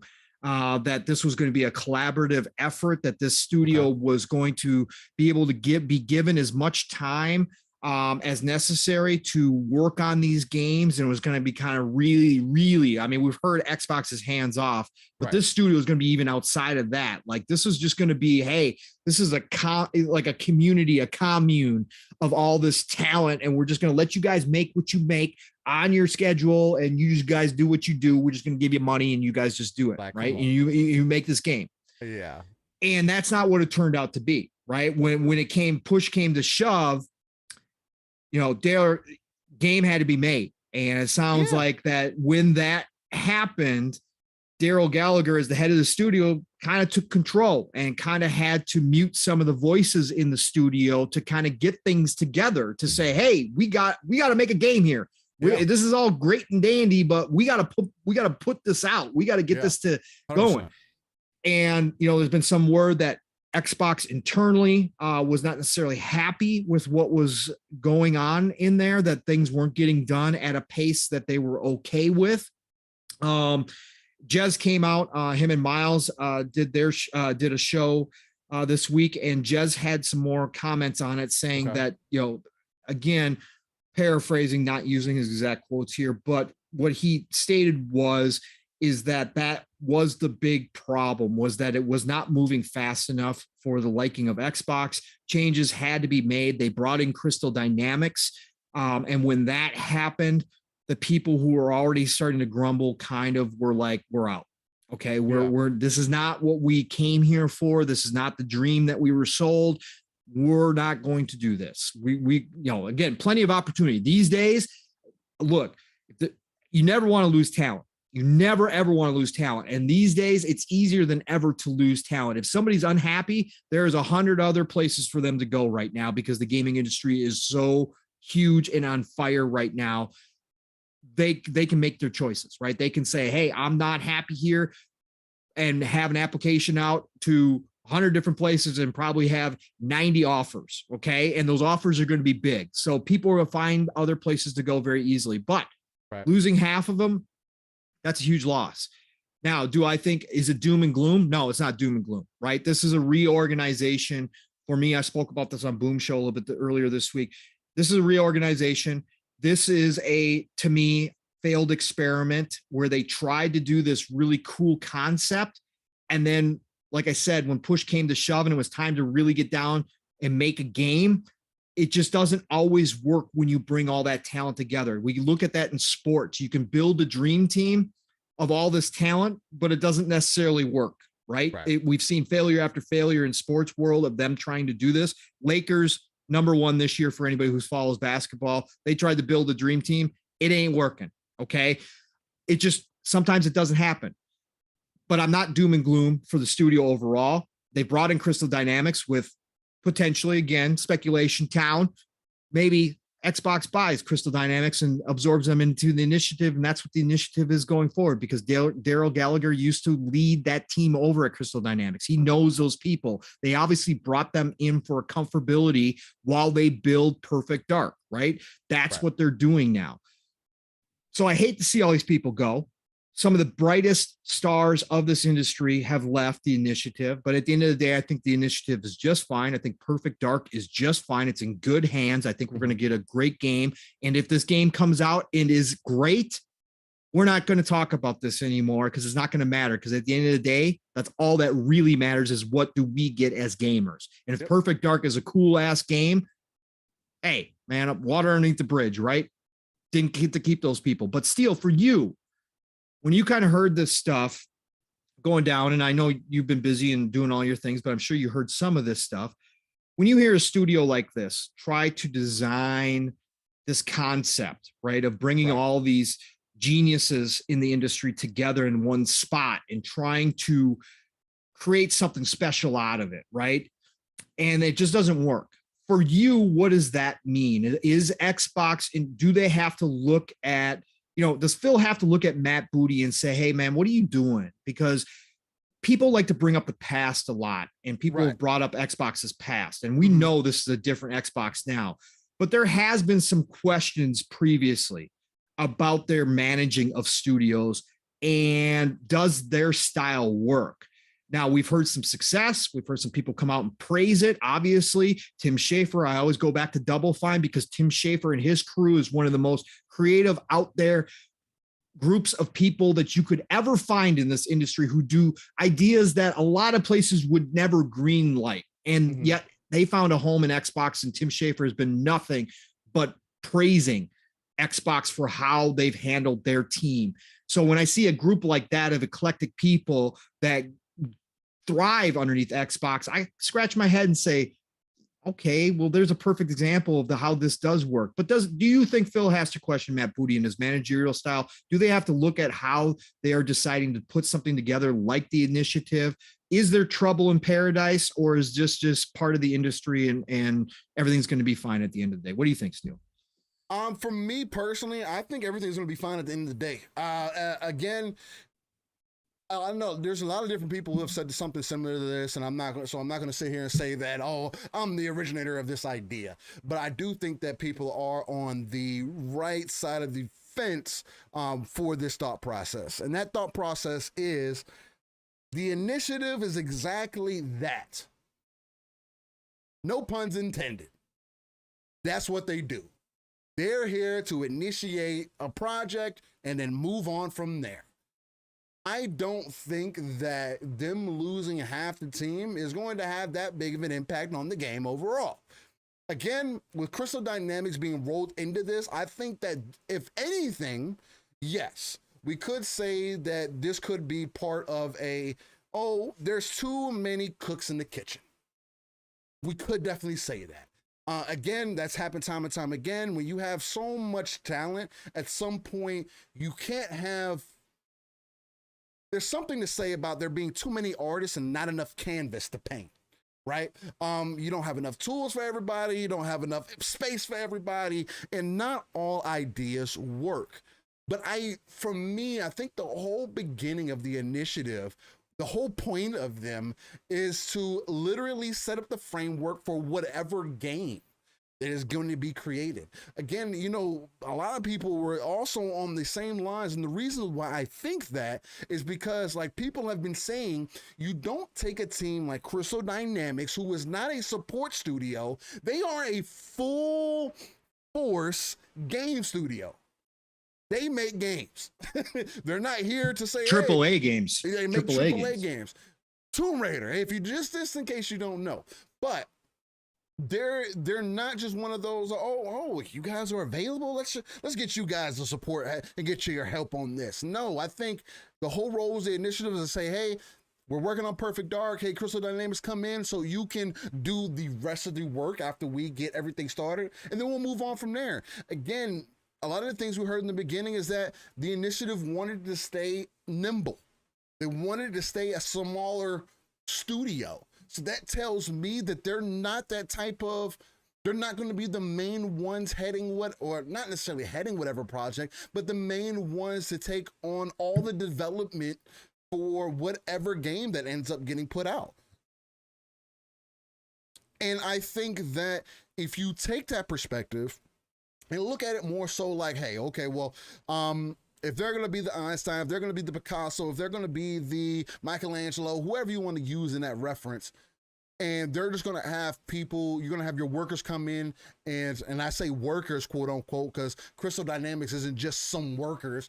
They're known for great IP and they're known to make great games. But if you're going to have somebody who's also of that stature, has all the development talent, has everything that you need to fully put out the game and develop the game after you've put the idea out there. Again, if you set the foundation, what else do you need to be there for? Other than to make sure that the game is going to come out successfully.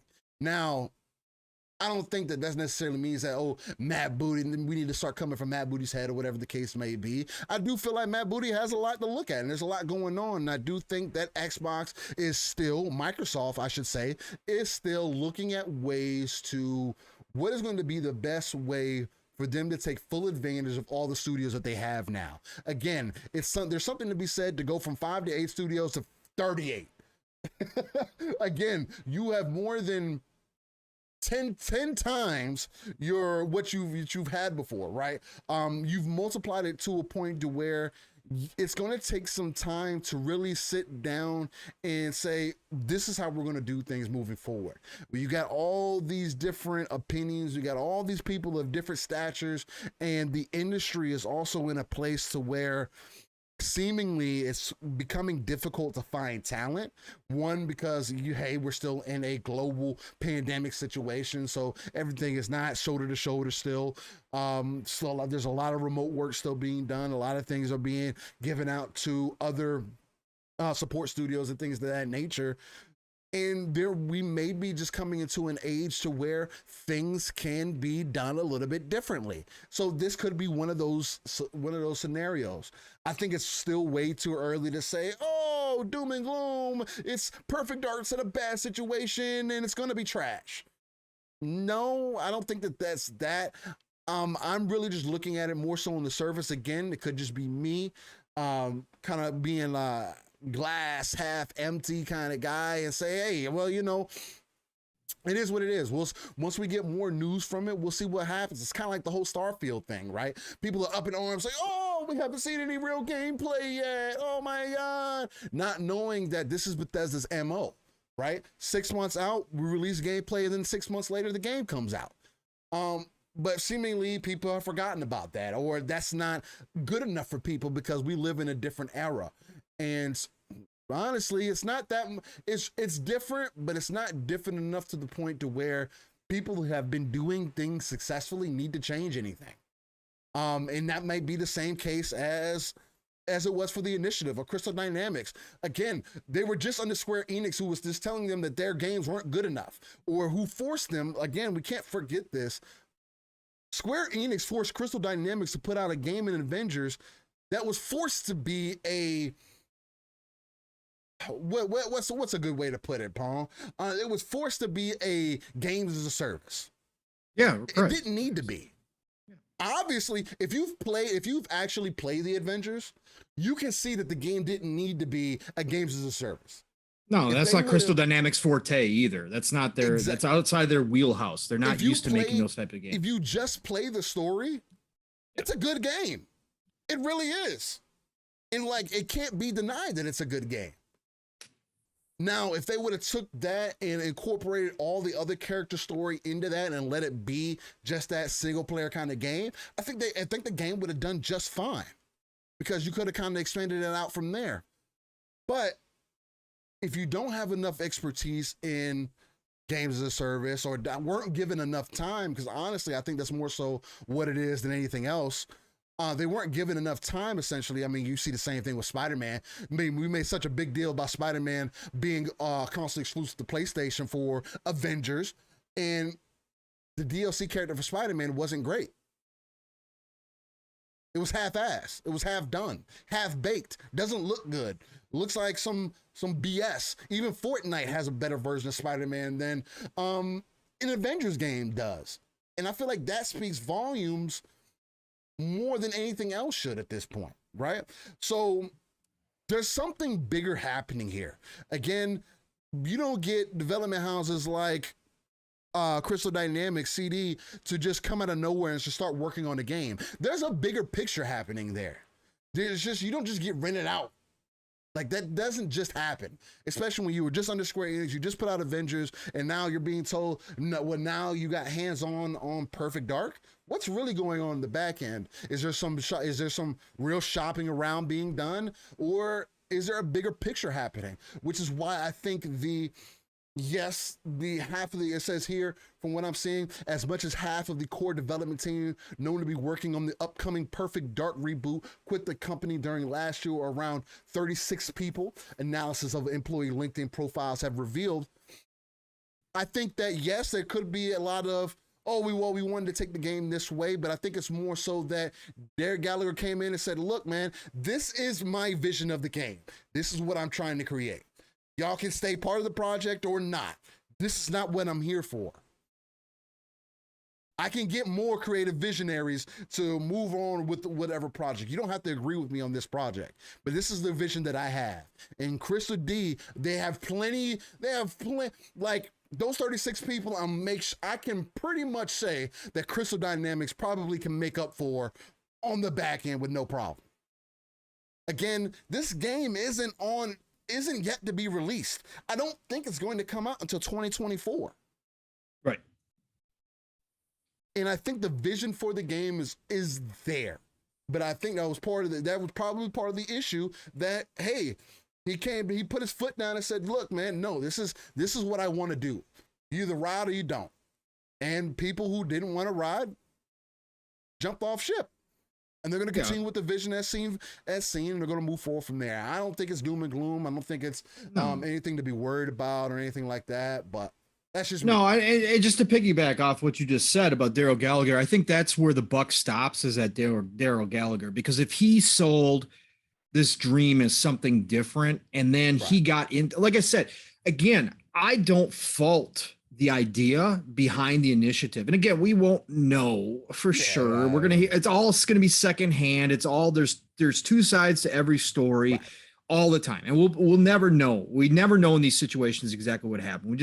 We speculate on it because it's a good talking point and because it's fun to kind of get our opinions out there and just kind of think about 100%. What could have happened. But to me, I'll never fault the man if he had this idea of, hey, I've been in this industry for a long time. Let's take the idea of an indie studio, right? Of a total free kind of studio. Let's create this studio underneath Xbox because they're hands off. They just supply the resources. They ask us what they can, do to help us, and that's it. But let's take this idea of an indie. Let me get some of this talent that I probably know personally from some of my friends from all over this industry that have been doing this for a long time. Let's all get this cute little studio together and take on a big project like Perfect Dark that hasn't been around. So basically hasn't been around in decades. So basically it's a brand new IP, right? At this point, we can reboot it how we want to, but let's get all of us together and sit around like a bunch of buddies and talk about this. And let's come up with some great ideas and let's make this cool game, right? I don't fault him for having that idea. And I don't fault him for going to other people in the industry and saying, hey, are you sick and tired of working for your typical studio? Come over. Let's try to make this vision, this dream happen. Let's try to create this kumbaya utopia of development. And let's try to make this happen. Yeah. And they did. And they did. They came in droves. He got some of the best and brightest in the industry into his studio. And then they sat around, they started doing this. And for a while, it might have worked. The initial creative process, the initial idea, the drawing board stuff, the storyboarding, it all worked great, and everybody was happy. We saw Drew Murray posting on his Twitter back in the day, his daughter playing the framework of the game and enjoying herself, and he was happy. And him and Gallagher were out having, even during the pandemic, they took a moment to have dinner together or whatever else and talk about stuff. They posted that on Twitter. All of it was working great. But then it came to the nuts and bolts time. And it really came down to, okay, we got to cut out the fat. We gotta trim this down. We got to get the core of the game really built out here before we hand it off to somebody else. And all of a sudden, people's ideas start getting cut. And as somebody who is a creative, somebody who's got a little ego to them, somebody who was brought into the studio saying, hey, you're going to have an equal voice in this creation process. When you see some of your stuff getting cut, again, I'm just throwing this out there. It's not, nobody's talking about that. Sometimes that hurts a little bit, right? And all of a sudden that dream gets a little tarnished, right? All of a sudden those rainbows disappear a little bit and it isn't so pretty there anymore. Right. And you're like, wait a minute. When we were doing this, you said that was great. Now what are you doing? Why is that gone? Right. That slowly but surely kind of cuts into people. And sometimes people get that little, bruised ego action, and they say, this is not what I signed up for. And again, in this day and age, right now, 2022, talent outside of time is the most valuable resource in this industry. There is not enough to go around right now. So you can look over and say, you know what? I know I can go work over there. I can go work over there. I can go work over there. I can go back to doing what I do best. And I don't have to have my bruised ego. I can go into those typical development houses and know what I'm getting into. And this right here, I'm just not feeling. So it's kind of, the spurned girlfriend or boyfriend kind of syndrome where you're like, well, yeah, you sold me. We were going to have this great relationship, but now I'm not feeling it. So guess what? I'm just going to leave. So I think that's kind of what happened here. And again, Daryl Gallagher's management style might not be for everybody. You find that out too quick. It's great. It's great from the outside looking in when you guys are just talking on the phone or talking wherever and you're chit-chatting about ideas and stuff. But when somebody has to be the leader, there has to be a head, and that's obviously Daryl Gallagher. Maybe his management style just didn't fit with a lot of these people, and that's okay too. That happens. Anybody who worked anywhere underneath different employers knows that sometimes one manager's voice can appeal to you, another manager's voice can totally grate on you. And it may not work, and their styles may not make you the most effective worker either. So I think at the end of the day, this is growing pains. This might have been a failed experiment at the end of the day, but what is going to happen out of this is I still think the initiative as a studio is going to be a great studio that Xbox built from the ground up. And I think Daryl Gallagher is the head. Again, buck stops with him, but I think overall he's going to be able to bring in talent that now fits that style. He's figured it out, kind of went through this whole process. Those that left, those that stayed work underneath this. And now he can bring in more talent that works underneath his style with like a team like Crystal Dynamics. And at the end of the day, they still have a brand new studio who's going to be able to give us great games down the road, starting with Perfect Dark. And I think we will see that in sometime in 2024, Steel, like you said. And hopefully it's the start of a brand new, really fantastic AAA studio for Xbox. And I think that it is a wait and see approach right now with this. It is a half glass full for me. Right. Again, I don't fault him for trying something different, maybe trying to bring into this whole collective. It just didn't work out. So be it. But you still know what you need to do. You still have been designing games for decades. You have all this experience. You've got an experienced team underneath you. Everything's going to be okay. So I'm cool with it. That's my biggest point is that, again, if you look at that whole cooks in the kitchen kind of reference, again, I agree with you right there too. It's like, at some point there has to be enough brainstorming and you have to get to work, and not everybody's going to agree with, yeah, let's go with that vision. Especially like if you like what you said, if things did get cut, not everybody takes that the same. And if they sold this vision that, we're a quadruple A studio, even though nobody said that technically, but it is kind of that vision that was kind of put out there, especially when you look at the talent, when you hear that name, Daryl Gallagher, that's what you're expecting. You're expecting to jump into something that's going to be bigger than you already could have freaking imagined, and boom, look where you're at. I'm still anticipating it. I've never been a super Perfect Dark fan. I don't think that Perfect Dark was the one that they should have brought back, but I don't think it's doom and gloom either. Again, they got good talent on it. It's got potential. It's got potential still, depending on what they do with it. A spy narrative with a lot of tech involved as far as mechanics go, with a female protagonist who is popular even to this day, even though she's been gone for a while, in Joanna Dark.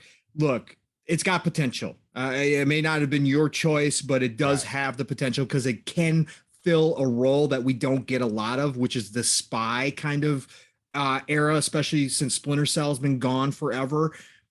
It does have a place, and I think if they do it right, for sure, it will definitely bring in some fans, because I think that people have been looking for that for a while now. That it's a different niche than a different genre than a lot of the games that we see nowadays. So I can't wait for it. I'm hyped.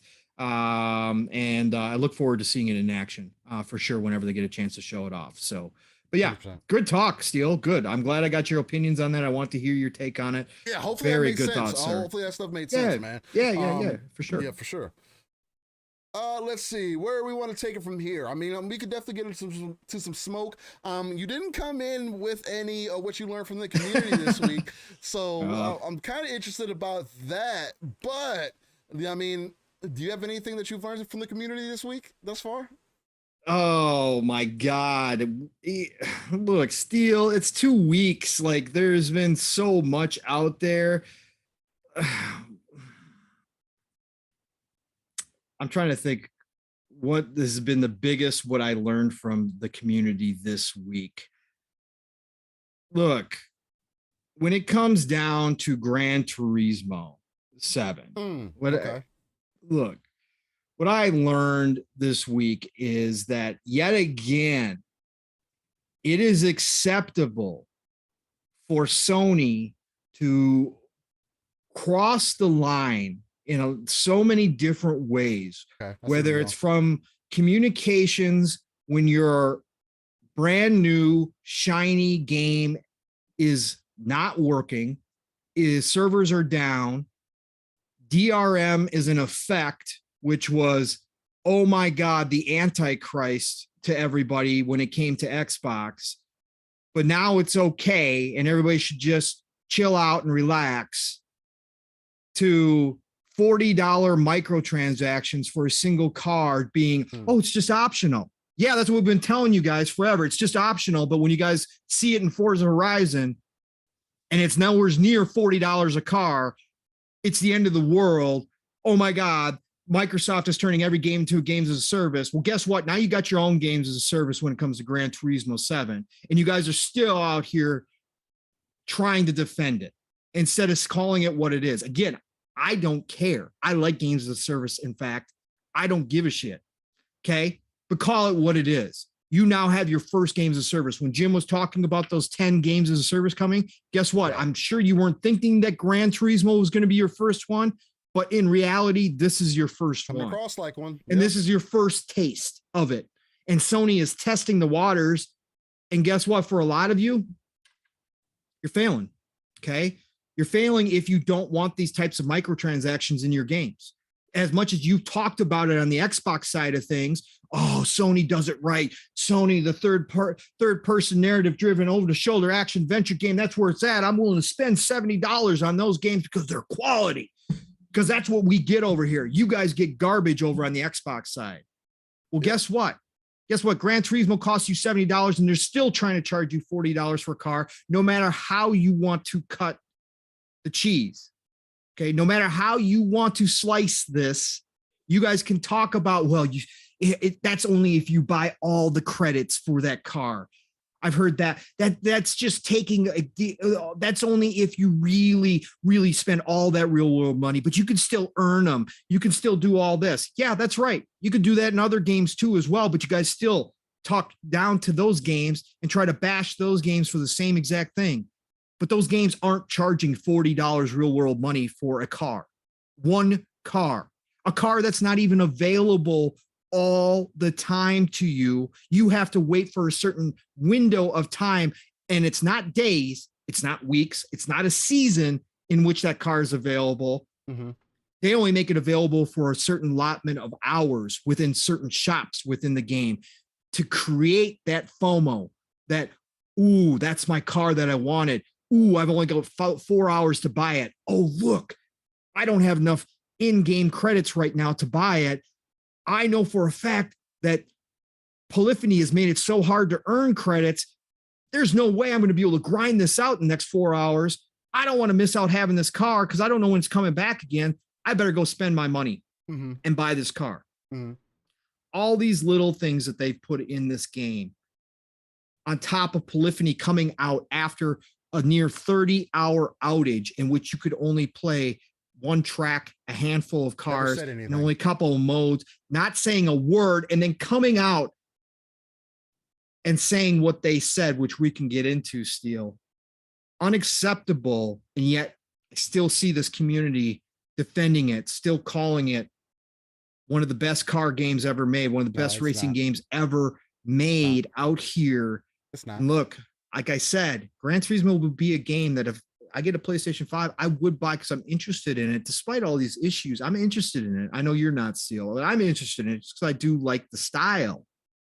But I would not be sitting out here saying it's the greatest racing game of all time and trying to deflect from the problems that it does have if that was a concern to me, which it should be, because according to all of you, all of us Xbox fans should be up in arms over what Forza Horizon did by selling early access if you bought the upgrade package. Not even close to the same. That upgrade package included, I think, something like 50 cars at the end of the day. So all the DLC is going to be 50 cars plus all the expansion packs they're coming out with. And it still costs the same for us on Xbox for Game Pass users. It would cost the same as it would cost you for one single car in your game. Come on, man. Come on, get some help. Take a look in the mirror. Realize how you're speaking about this stuff. Don't talk outside of don't talk out both sides of your mouth. Keep it real on all sides. Again, if you have an issue with this over on Xbox, you better damn well have an issue with it when Sony does it as well. But you don't. You don't. And again, this goes for Xbox people too. I see it on the Xbox side, but I'm specifically talking about Gran Turismo right now. Gran Turismo is the main focus, and it should be the main focus. They hid this stuff. Sony hid this from the reviewers on purpose so that this would not be included in the reviews. You now see reviewers putting out new videos, backtracking on their reviews, saying they wish they would have known it was going to be this way. That is a problem. That was straight up shady business. And you know it was. You know, if you're bashing Xbox all the time and you're praising Sony all the time and you're one of those clowns, guess what? You know for a fact if Xbox tried to pull some of this garbage, if Forza Horizon hid all of their DLC and didn't tell anybody the pricing until after the reviews came out, you know for a fact you'd be all over this. So be all over it. Again, for me, I don't care. It's business. They can do what they want to. It's up to the consumer to decide. They got to speak with their wallets if they want change. Look, it's games of service. That's what it is. But they hid all of this stuff on purpose. And guess what, Steel? Even on top of that, with all this garbage, you can't even sell the cars you own in game. So you can't even earn credit. So if you get a shitty car that you no longer want, you can't sell that to earn credits toward buying one of those bigger cars that you do actually want. Bro, this is a car game. This is supposed to be a sim game. You've got used car lots in this game that you can buy from, but you can't turn around and sell your own car back to earn some credits. That's BS, man. It's 2022. There's ways to do games as a service. Sony's testing the waters here. They're trying to see what they can get away with Gran Turismo, and you guys are all allowing it. Again, I'm not talking about the people who are speaking out at all. There's a big fan base. There's a smaller set of clowns that still defend this shit and act like this is okay because it's Sony doing it. Yep. It's not. It's not okay. Okay?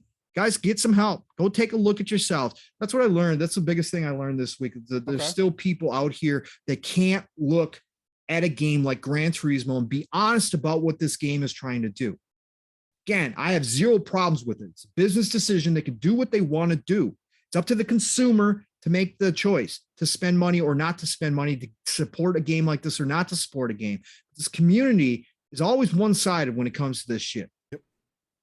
And it's ugly, man. It's ugly because, again, it's right in your face. They're not even trying to mess around. They tried to hide it from you so the reviews didn't come out with all this detail in it.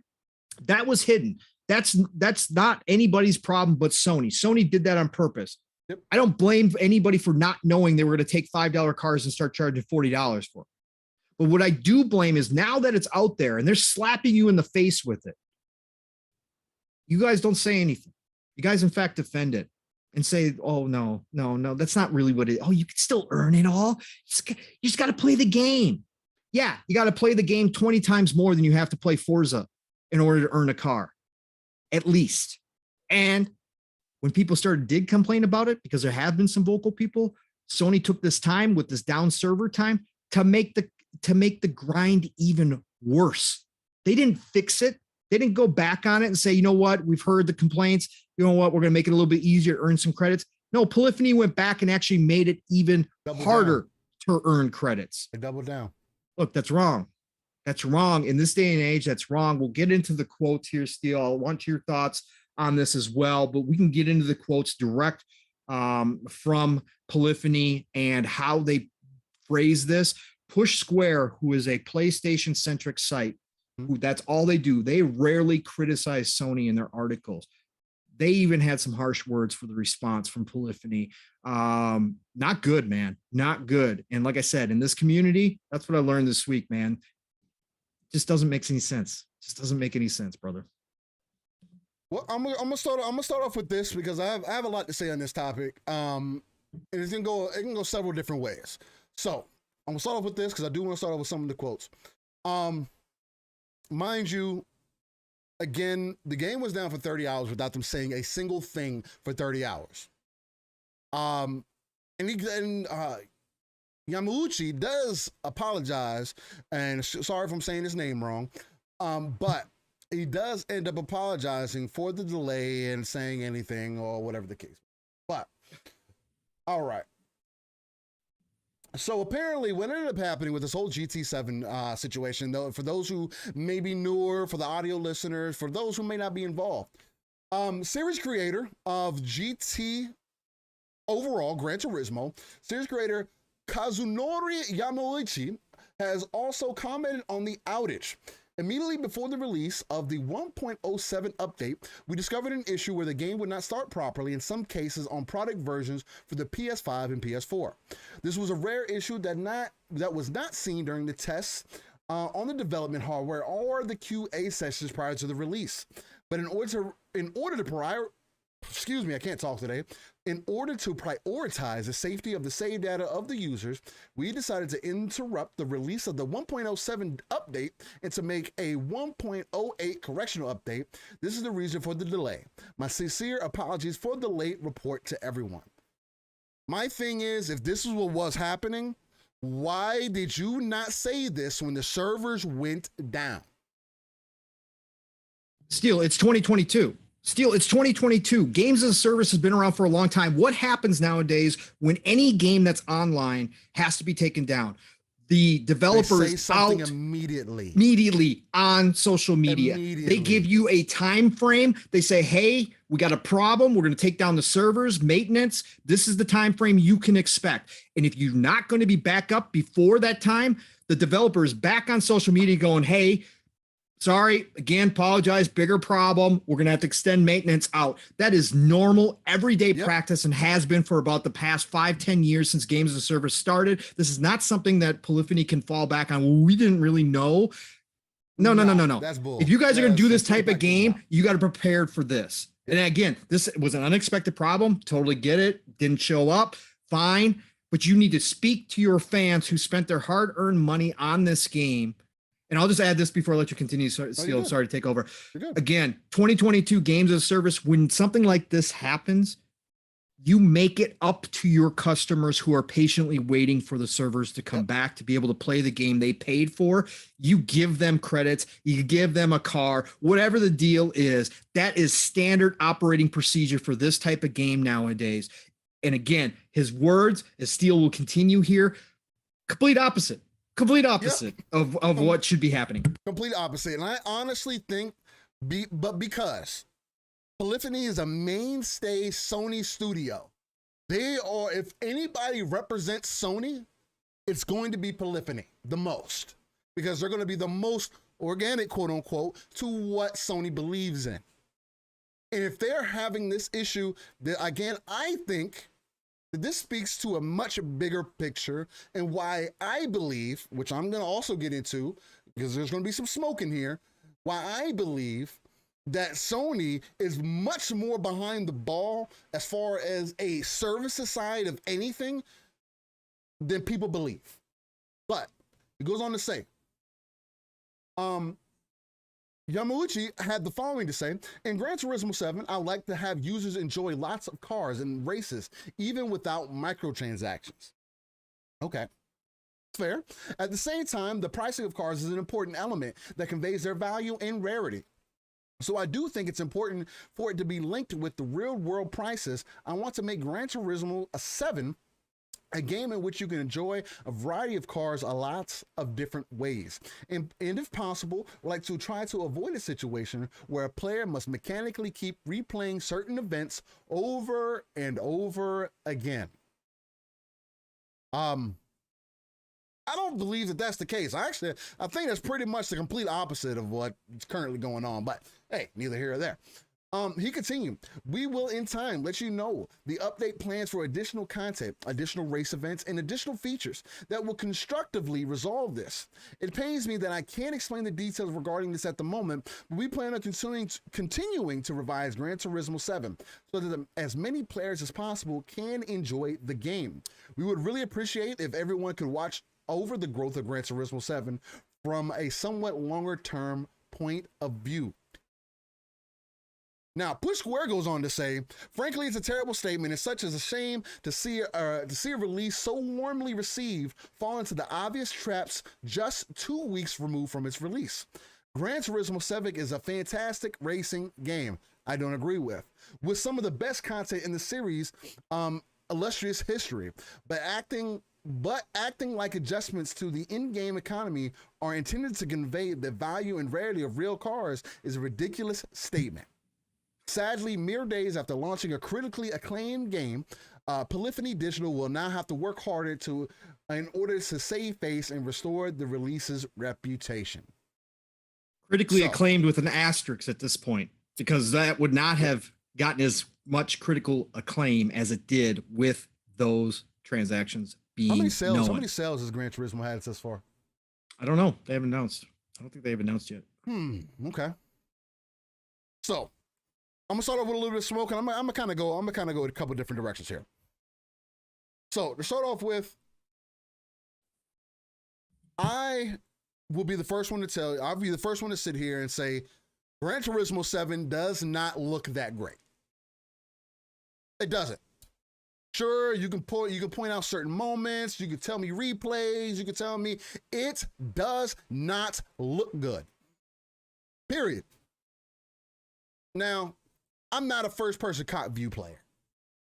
And maybe the game just looks so much better at that angle. In third person, the game does not look good. And there's no reason why Forza's, because I'm not going to use Horizon to compare it to. Because honestly, comparing Horizon 5 to GT7, that should be embarrassing for GT. Because Horizon isn't a mainstay Forza series. Well, it is, but it's not the main iteration. It's not the sim side. When I compare Gran Turismo, I compare it to Forza Motorsport. And the fact that Motorsport 7, to me, looks better than GT7 does is embarrassing. To me. Again, you feel however you want to feel about it. Think of however you want to feel about it. I understand. But it tells me that Polyphony does not understand their competition or does not feel like they need to compete. Which in turn, I'm going to tell you right now what's going to end up happening. Motorsport 8 is going to be shown. Motorsport is going to be shown. And Polyphony has just dug itself a grave. This release is what is exactly what I was fearful of out of Gran Turismo. I now have no interest in playing a Gran Turismo game. Why? Because they don't get it. You looked at your competition dead in the face and said, oh, we're going to do the complete opposite and fail. Whether you're charging more for cars, whether you're making people work harder for it, this is not what the car experience is about. Yes, I don't agree with the way Forza does things either.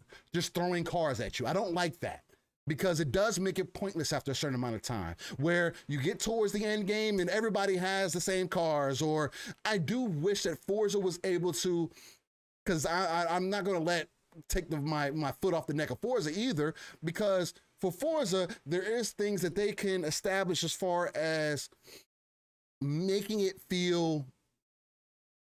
cars feel more important, or making builds feel more important, making tuning feel more important, which Forza doesn't do the greatest.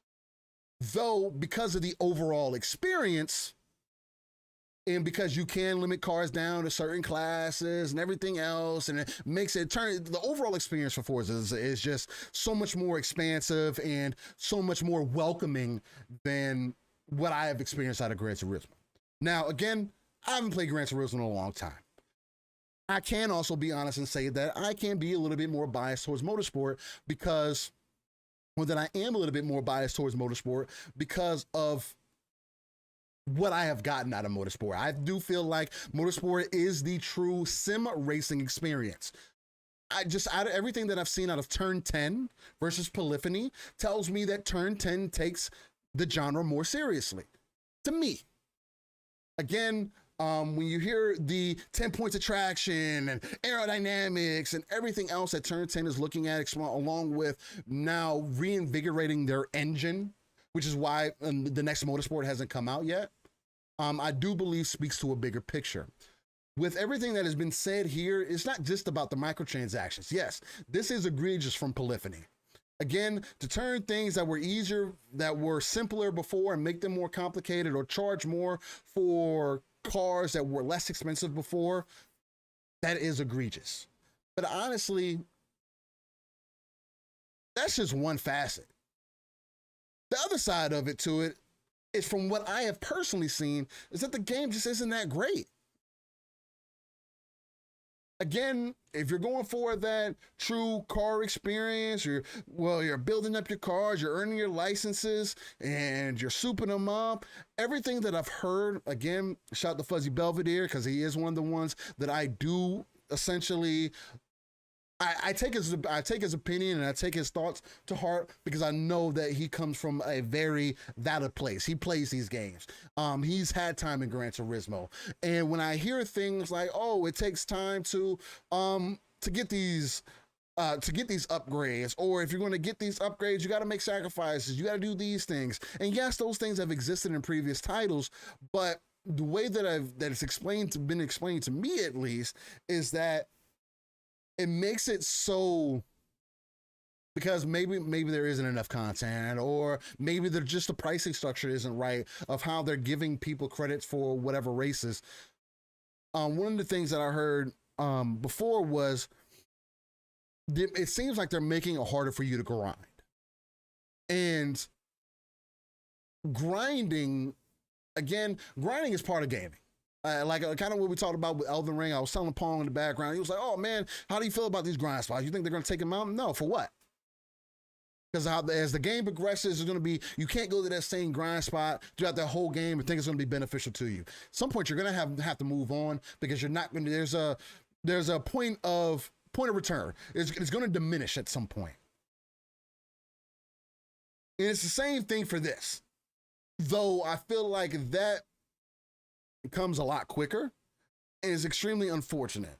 I feel like the whole thing was going on with Gran Turismo was a very unfortunate thing, because what I want out of Gran Turismo, or out of Polyphony overall, is for them to understand that Turn 10 is their competition, and that they have to do something different in order to establish themselves as a key part of simulation racing.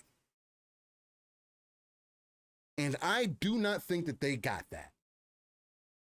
Again, for the people that are enjoying it, great. But from everything that I've seen out of this game, It does not give me a reason to want to invest. Even if I got a PlayStation 5 or whatever point, I'm not playing Gran Turismo. This has done nothing but, again, solidify a fact that Gran Turismo is not what it used to be and will never be what it used to be again. And that is unfortunate. It was about the experience. It was about, they were showing those things like, oh, you get to, you get your license, you do these races, you want to, of course you want to get those gold trophies. And to hear that you're not being rewarded for these things though, and they are taking more of that games as a service approach after making you pay $70 for the game. And then to hear people make comparisons like, oh, well, Motorsport has car packs. It's not the same. No, there is no comparison to any Forza game that you can make. GT is the Elden Ring of racing without the open world. I mean, yeah, I can say the same thing for Motorsport, but just to come and bring it back, GT has put itself in a place to where what I was going to say is comparing Motorsport car packs to what GT is doing is nowhere close to the same. Motorsport's car packs come out after a certain amount of time, and they're about $10 a pack or whatever. Usually you release about 3 or 4 packs over X amount of years. Typically, Forza games also come out with a decent amount of cars up front too. Typically more than a Gran Turismo game comes out with. Typically. Now, we can say, oh, a lot of cars repeats, whatever else the case may be, whatever. The one thing you can't say is that using, for like an example, the season pass for Horizon 5 and comparing it to what Polyphony is doing here, there's no comparison to be made. What Horizon did, what Turn 10, what Playground did with Horizon is actually more of a consumer-facing thing than anything else. Because if you got Game Pass, you also had an additional discount. But for $60, if you're invested in a Game Pass, $10-15 a month, no, it's not free. You're paying $10 to $15 a month for it. Again, you're not paying for just the one game. But it's neither here or there. You got your game for free, or $10 to $15 a month if you really want to be a stickler about it. You then paid $60 for the DLC for the season pass.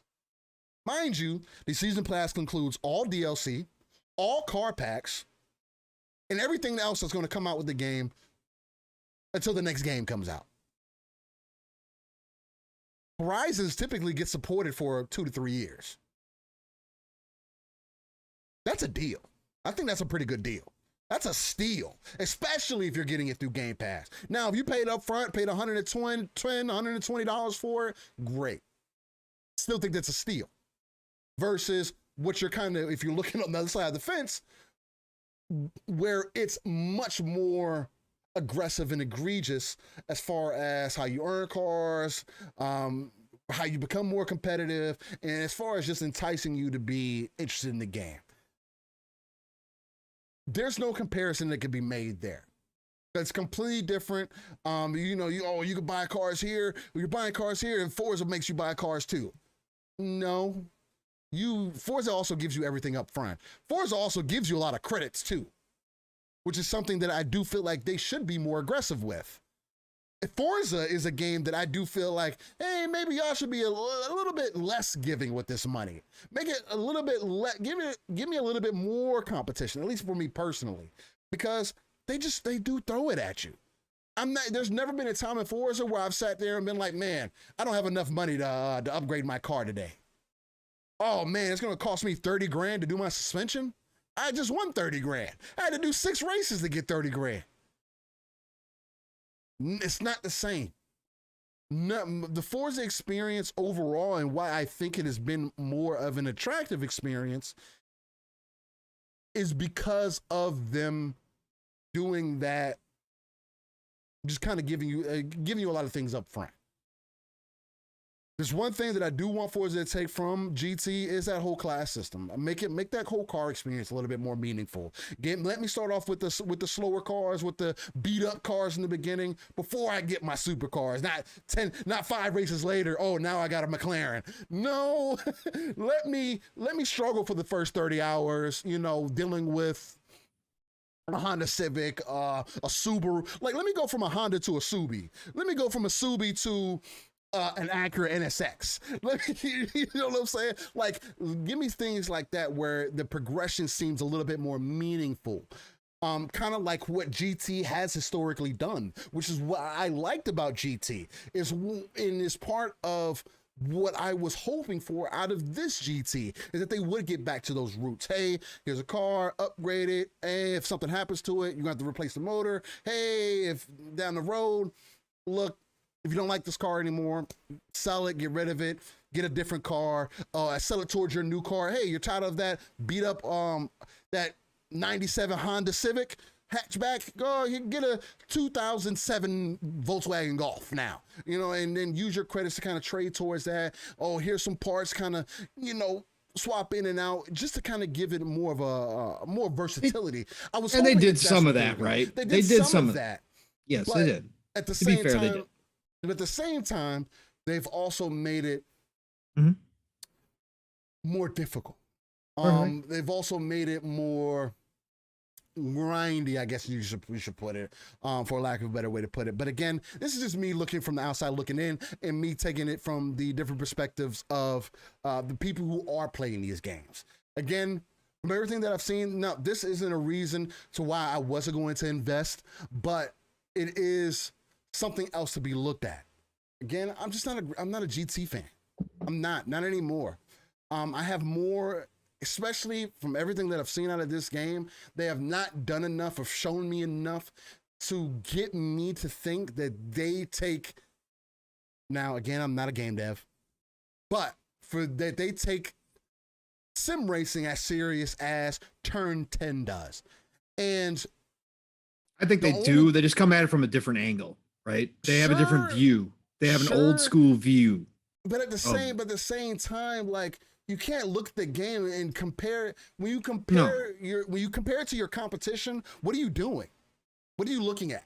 I don't think that they even looked at the competition. And that's my problem. Right. I don't think you looked at the competition and said, okay, they're still doing what they have always done. How do we push things forward? How do we make Turn 10 kind of shaking their boots a little bit when they release this next motorsport? Because they're your simulation racing competitor. And I think that's the bigger picture of what we should be speaking to. Competition.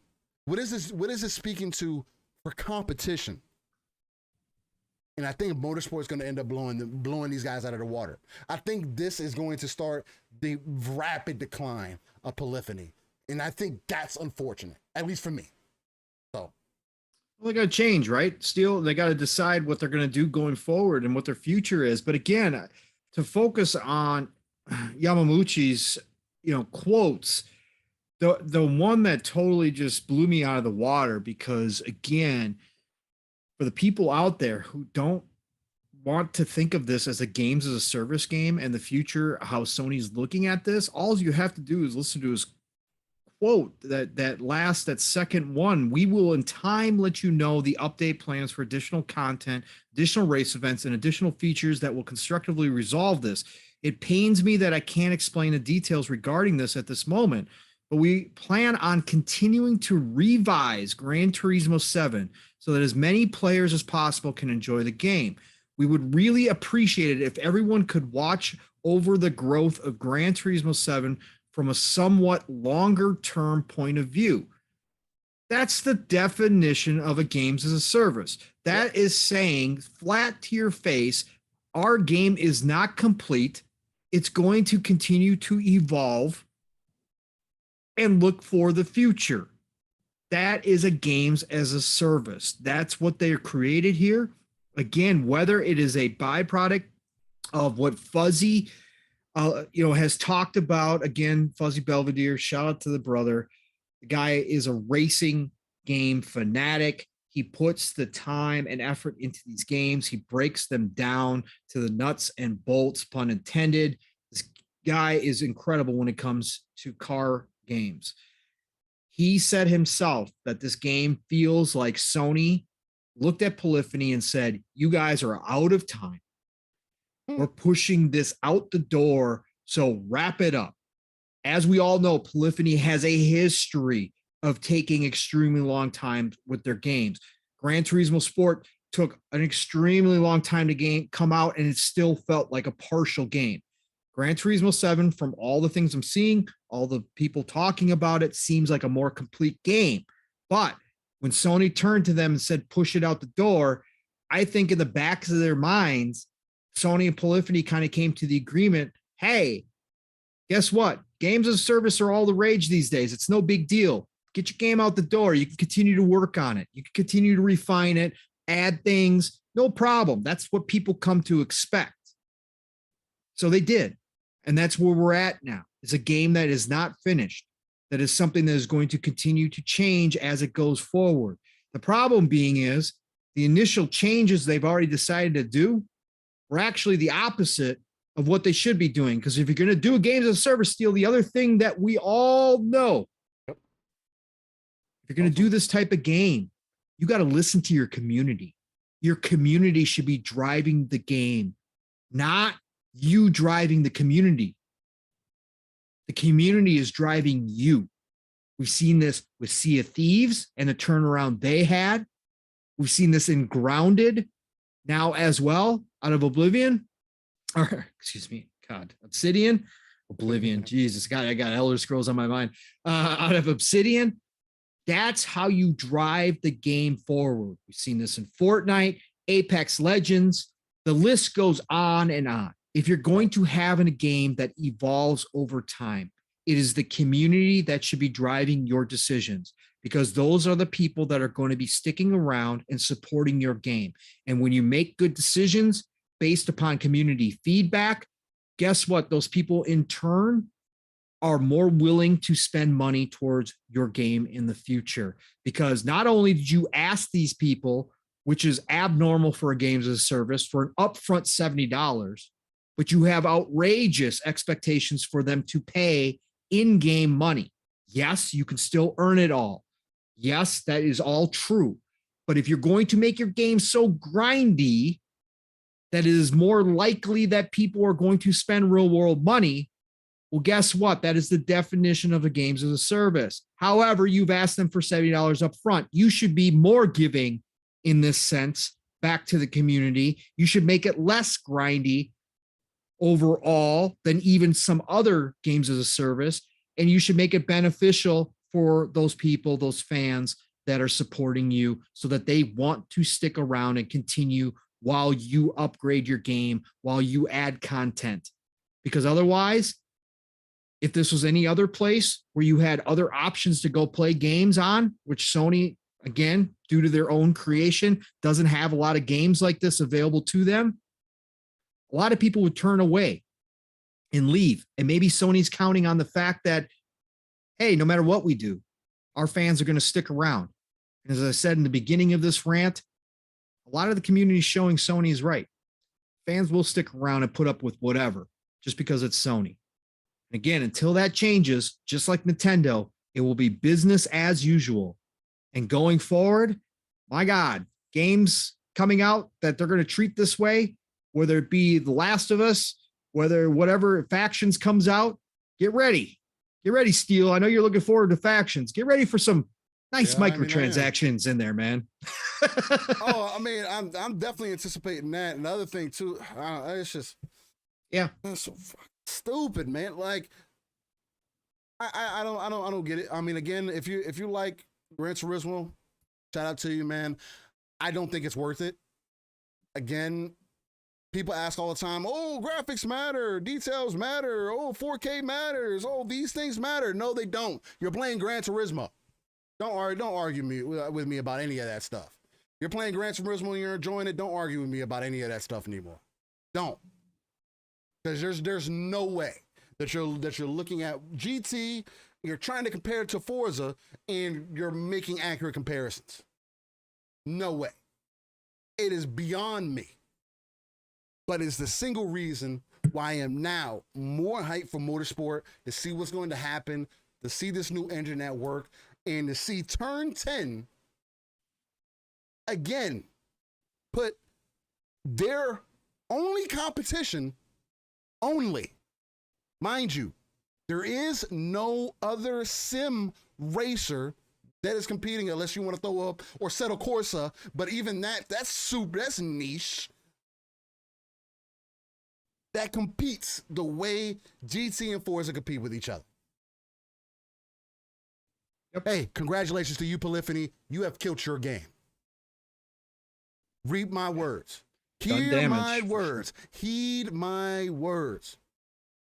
If motorsport comes out and completely obliterates in graphics, in physics, in world, and they get the campaign right, yep. That's when motorsport's weakest point is their campaign, is their story. Oh, you're in for a rude awakening. And I don't think, unless you're going to, this could be part of the play, unless you're going to put GT in Spartacus or in your service, Sony, that this is going to end up being a successful genre for you going forward. I don't think so. Unless you make some other deals, other ways, or start really reevaluating what you're what you're doing and what can you do to make it better or do something different. Because this GT7 blatantly shows me, at least, again, I'm not a game dev, so I'm trying to hold off for saying that you don't care, because obviously you do, or else you wouldn't be doing it. But it just blatantly shows me the competition isn't the same. That you don't see Turn 10 as competition, do you? And you don't want to set that bar. You want them to set the bar for you again. And they've been doing that, and you haven't been able to hold a candle to it. And that's embarrassing. Replays, you got to give me something better than that. If you can't give me good third-person view, what makes me think that you're going to have a good game for me? What year are we in? Like, come on. That's my only thing about it. Again, a little bit of smoke, but that's just my honest opinion. Again, I'm not a GT. I haven't been a GT fan since about 3. Since Motorsport 2, I've hard put GT down. So again, that could be me. That's just my opinion from the outside looking in. But from what I'm seeing, even if I got a PlayStation 5 tomorrow, I would not be playing Gran Turismo. Period. I'd rather go play Midnight Club, Dub Edition, on my Xbox 360. I'm just saying. Maybe that's giving you too much smoke, but that's just how I would feel about it. Yeah, Vic, even if it was free, I wouldn't waste my time. That's just me, though. That's just me. Good talk on Gran Turismo. Ray always said, I wonder if we'll see Forza Motorsport 8 this year. I think we will. Mainly because I do, Turn 10 does like to tease their games. I feel like they had something together for us before, but they wanted to put a little bit more dev time into it, a little bit more optimization, a little bit more back end work, so they can get things situated. I think. Oh, and they're going to a E3. Yeah, and they're going for a full games as a service, right? We know that it's not going to be 8. It's just motorsport from here on out. So again, I do think that the Forza community, the Forza fans, do have to be prepared for a game that is set up to evolve. So it may not, because of the new engine, because of the time they've been giving help to Fable. They gave help to Horizon. Horizon. Oh my God, Halo. They gave help to Halo Infinite as well. So I do have some reservations about how complete we're going to see it when it first drops, right? But I do think it comes out this year. It just may not be the package that we're used to getting from Turn 10 as a standalone game. It may be a little bit trim, right? It may be trimmed a little bit down. Now, I could be totally wrong. They could be ready to rock and roll, come out, have, whatever, 700, 600, 700 cars out the gate. It could have 20 plus tracks. I'm just preparing myself that as a games as a service is something they're going to expand and continually drop content into, that we may get a more base style game from turn 10 this time around. It's going to be beautiful. I believe that everything they're working on in the engine, as far as all the upgrades to the actual sim parts of the game, are all going to be there. And I think it's going to be a fantastic, but I just think it might be a slimmer package than we're used to from turn 10 when a motorsport drops, so that they give themselves content to add going forward as that games as a service style. That's the only difference I think we may see, but I do think we see it this year. And I think you're right, Steele. I think we see it at E3 for sure this year. I think it's a big thing. It's going to be huge. Yeah, yeah, for sure. Let's see. All right. Well, that was definitely an interesting Gran Turismo conversation for sure. We're getting into the 3-hour mark, man. So, where do we take it from here? Potter, you want to go? You want to go to Hogwarts?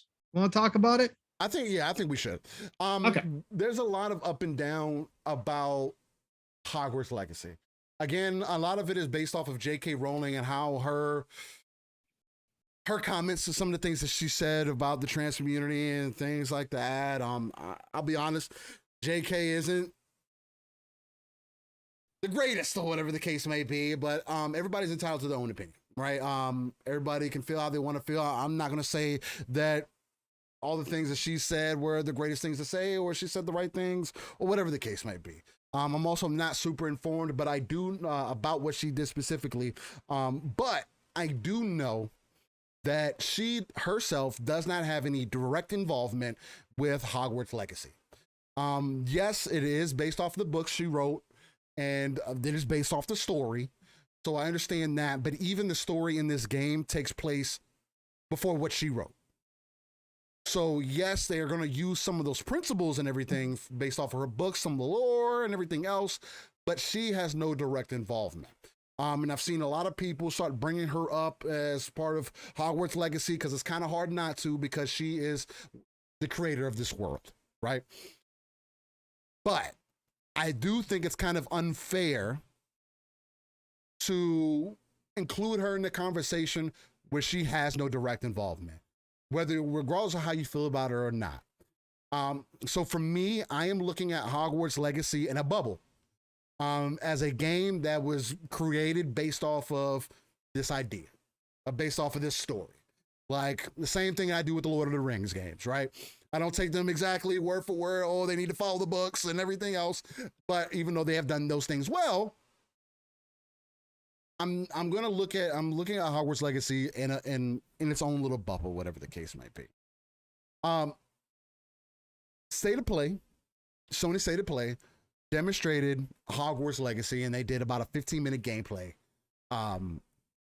trailer, or whatever you want to call it, breakdown, whatever. Again, Sony's great with marketing. They have shown a lot of people that if you didn't know, that you would probably feel like this is a Sony game. Andrew Cullen then said, do we know if it's $70? Probably not. This game's probably gonna be $60, but we'll see. We don't know yet. It's not a Sony game, so it's probably not going to be $70, but we'll see. I think it's going to be $60, but it's out of Cade 6. But biggest reason why I wanted to talk about this, because as you can see, I'm a Harry Potter fan. I've read all the books. I've seen all the movies. I'm not going to sit here and say that I'm a J.K. Rowling fan, but I am a fan of the story. I understand also it's not for everybody. It's not for everybody to be into, and that's okay also. Steele, just to let you know, go ahead. Current gen copies are $70, whether it's Xbox or PS5. It is $70.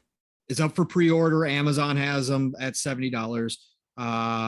It's still available for pre-order on Xbox. It's out of stock for PS5 on Amazon, but they are $69.99.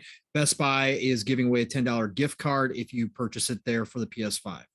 So, or the Series X, but yes, it is a $70 game for current gen. So WB has decided to go that route and get the extra $10. Okay. And we don't know. There could be something else that happens in play where Xbox does the whole smart delivery play. You pay $60 for the last gen version, you can get that upgrade. Who knows? Or WB might just be greedy and get the extra $10 out of you. Who knows? So there you go. There's the answer for you, Andrew. $70 game.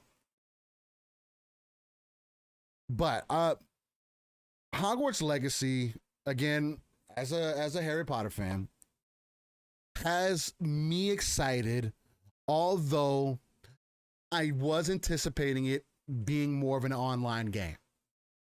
Me not seeing the multiplayer side of it, or that there's not a multiplayer side of it, was kind of saddening to me, because it does kind of move it out of a, I don't know if I'm going to get it day one.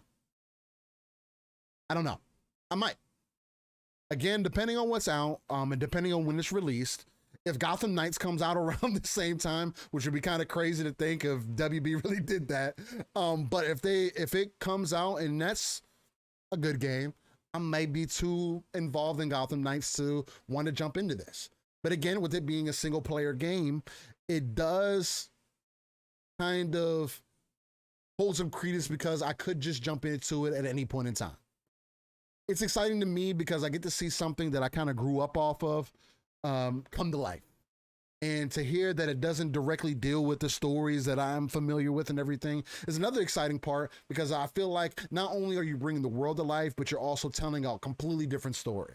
You're giving me as the character, from what I could see, it seemed like they were going to have some kind of family thing in there to where you're going to create your character. I don't know how much involvement you're going to have in creating your total character, whether you're going to pick a mom and a dad kind of scenario and you kind of mash them together, kind of like what they did in GTA, and other games have done something similar, to where you take these two different, your mom and dads, and you have this character that you end up creating. Sure.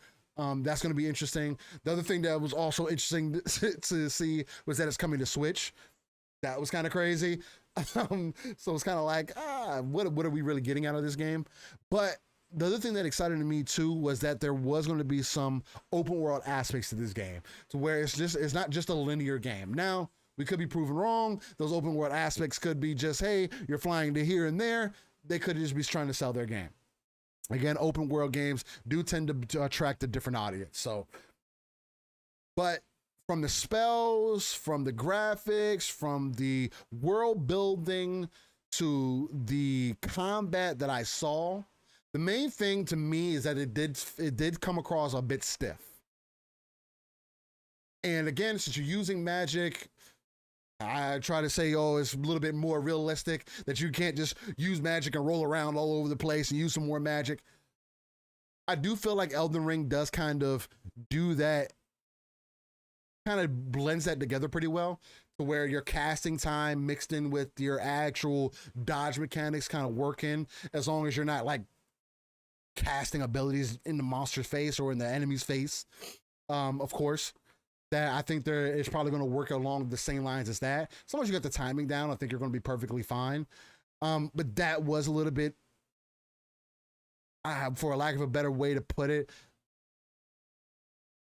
it was kind of deterring for me, because I was like, I don't know, it's kind of questionable. But it did have me more interested to see what could potentially come out of it. Again, the world building from it and seeing just that world come to life gets me more excited than anything else. I'm also one of those guys that I want to go back down to Universal, because I haven't been since they were building that whole Harry Potter side to Universal. So I definitely want to go down there to check that out. So I'm also one of those. So I guess they kind of give you guys a little bit more of where the kind of angle that I'm coming from, of why it kind of gets me interested. So my main thing, though, is that I don't want people just to go based off of what J.K. Rowling has done and everything else and her statements, to kind of put this game in the dirt because of those things. Now, if that's what you do, if that's what the angle that you're coming from, and you don't want to support it, kudos to you, more power to you. I feel you. Again, same thing with like the whole cancel culture thing. I don't feel like that works for everything, and I don't feel like those standards should be used for everything. But again, I get it. It does kind of leave a bad mark, and for better or for worse, everybody's is critiqued for everything nowadays. So Um, for you, Pong, though, I know you're not the biggest Harry Potter fan, whatever the case may be. I know you are Casual interested. Harry Potter. I know you are interested in some of the world and everything. You're a magic dude. You know what I mean? I know for sure from what I've seen, at least, this is going to take all those magic things that you love and really take it to the next notch, especially with creating your own abilities, traversing the darker side of the aspect, the dark magic side of everything. Seeing those opportunities open up. What do you think about this whole thing, man? Does the whole J.K. Rowling thing have any effect on you for that? Do you have any feelings about that? Does it make you look at it sideways? Or you, like me, kind of just treat it in its own bubble and kind of respect all the stories for what they are, and can also respect that this, because she doesn't have any direct involvement with it, can definitely just be something outside of that. You just want to respect the game for what it is.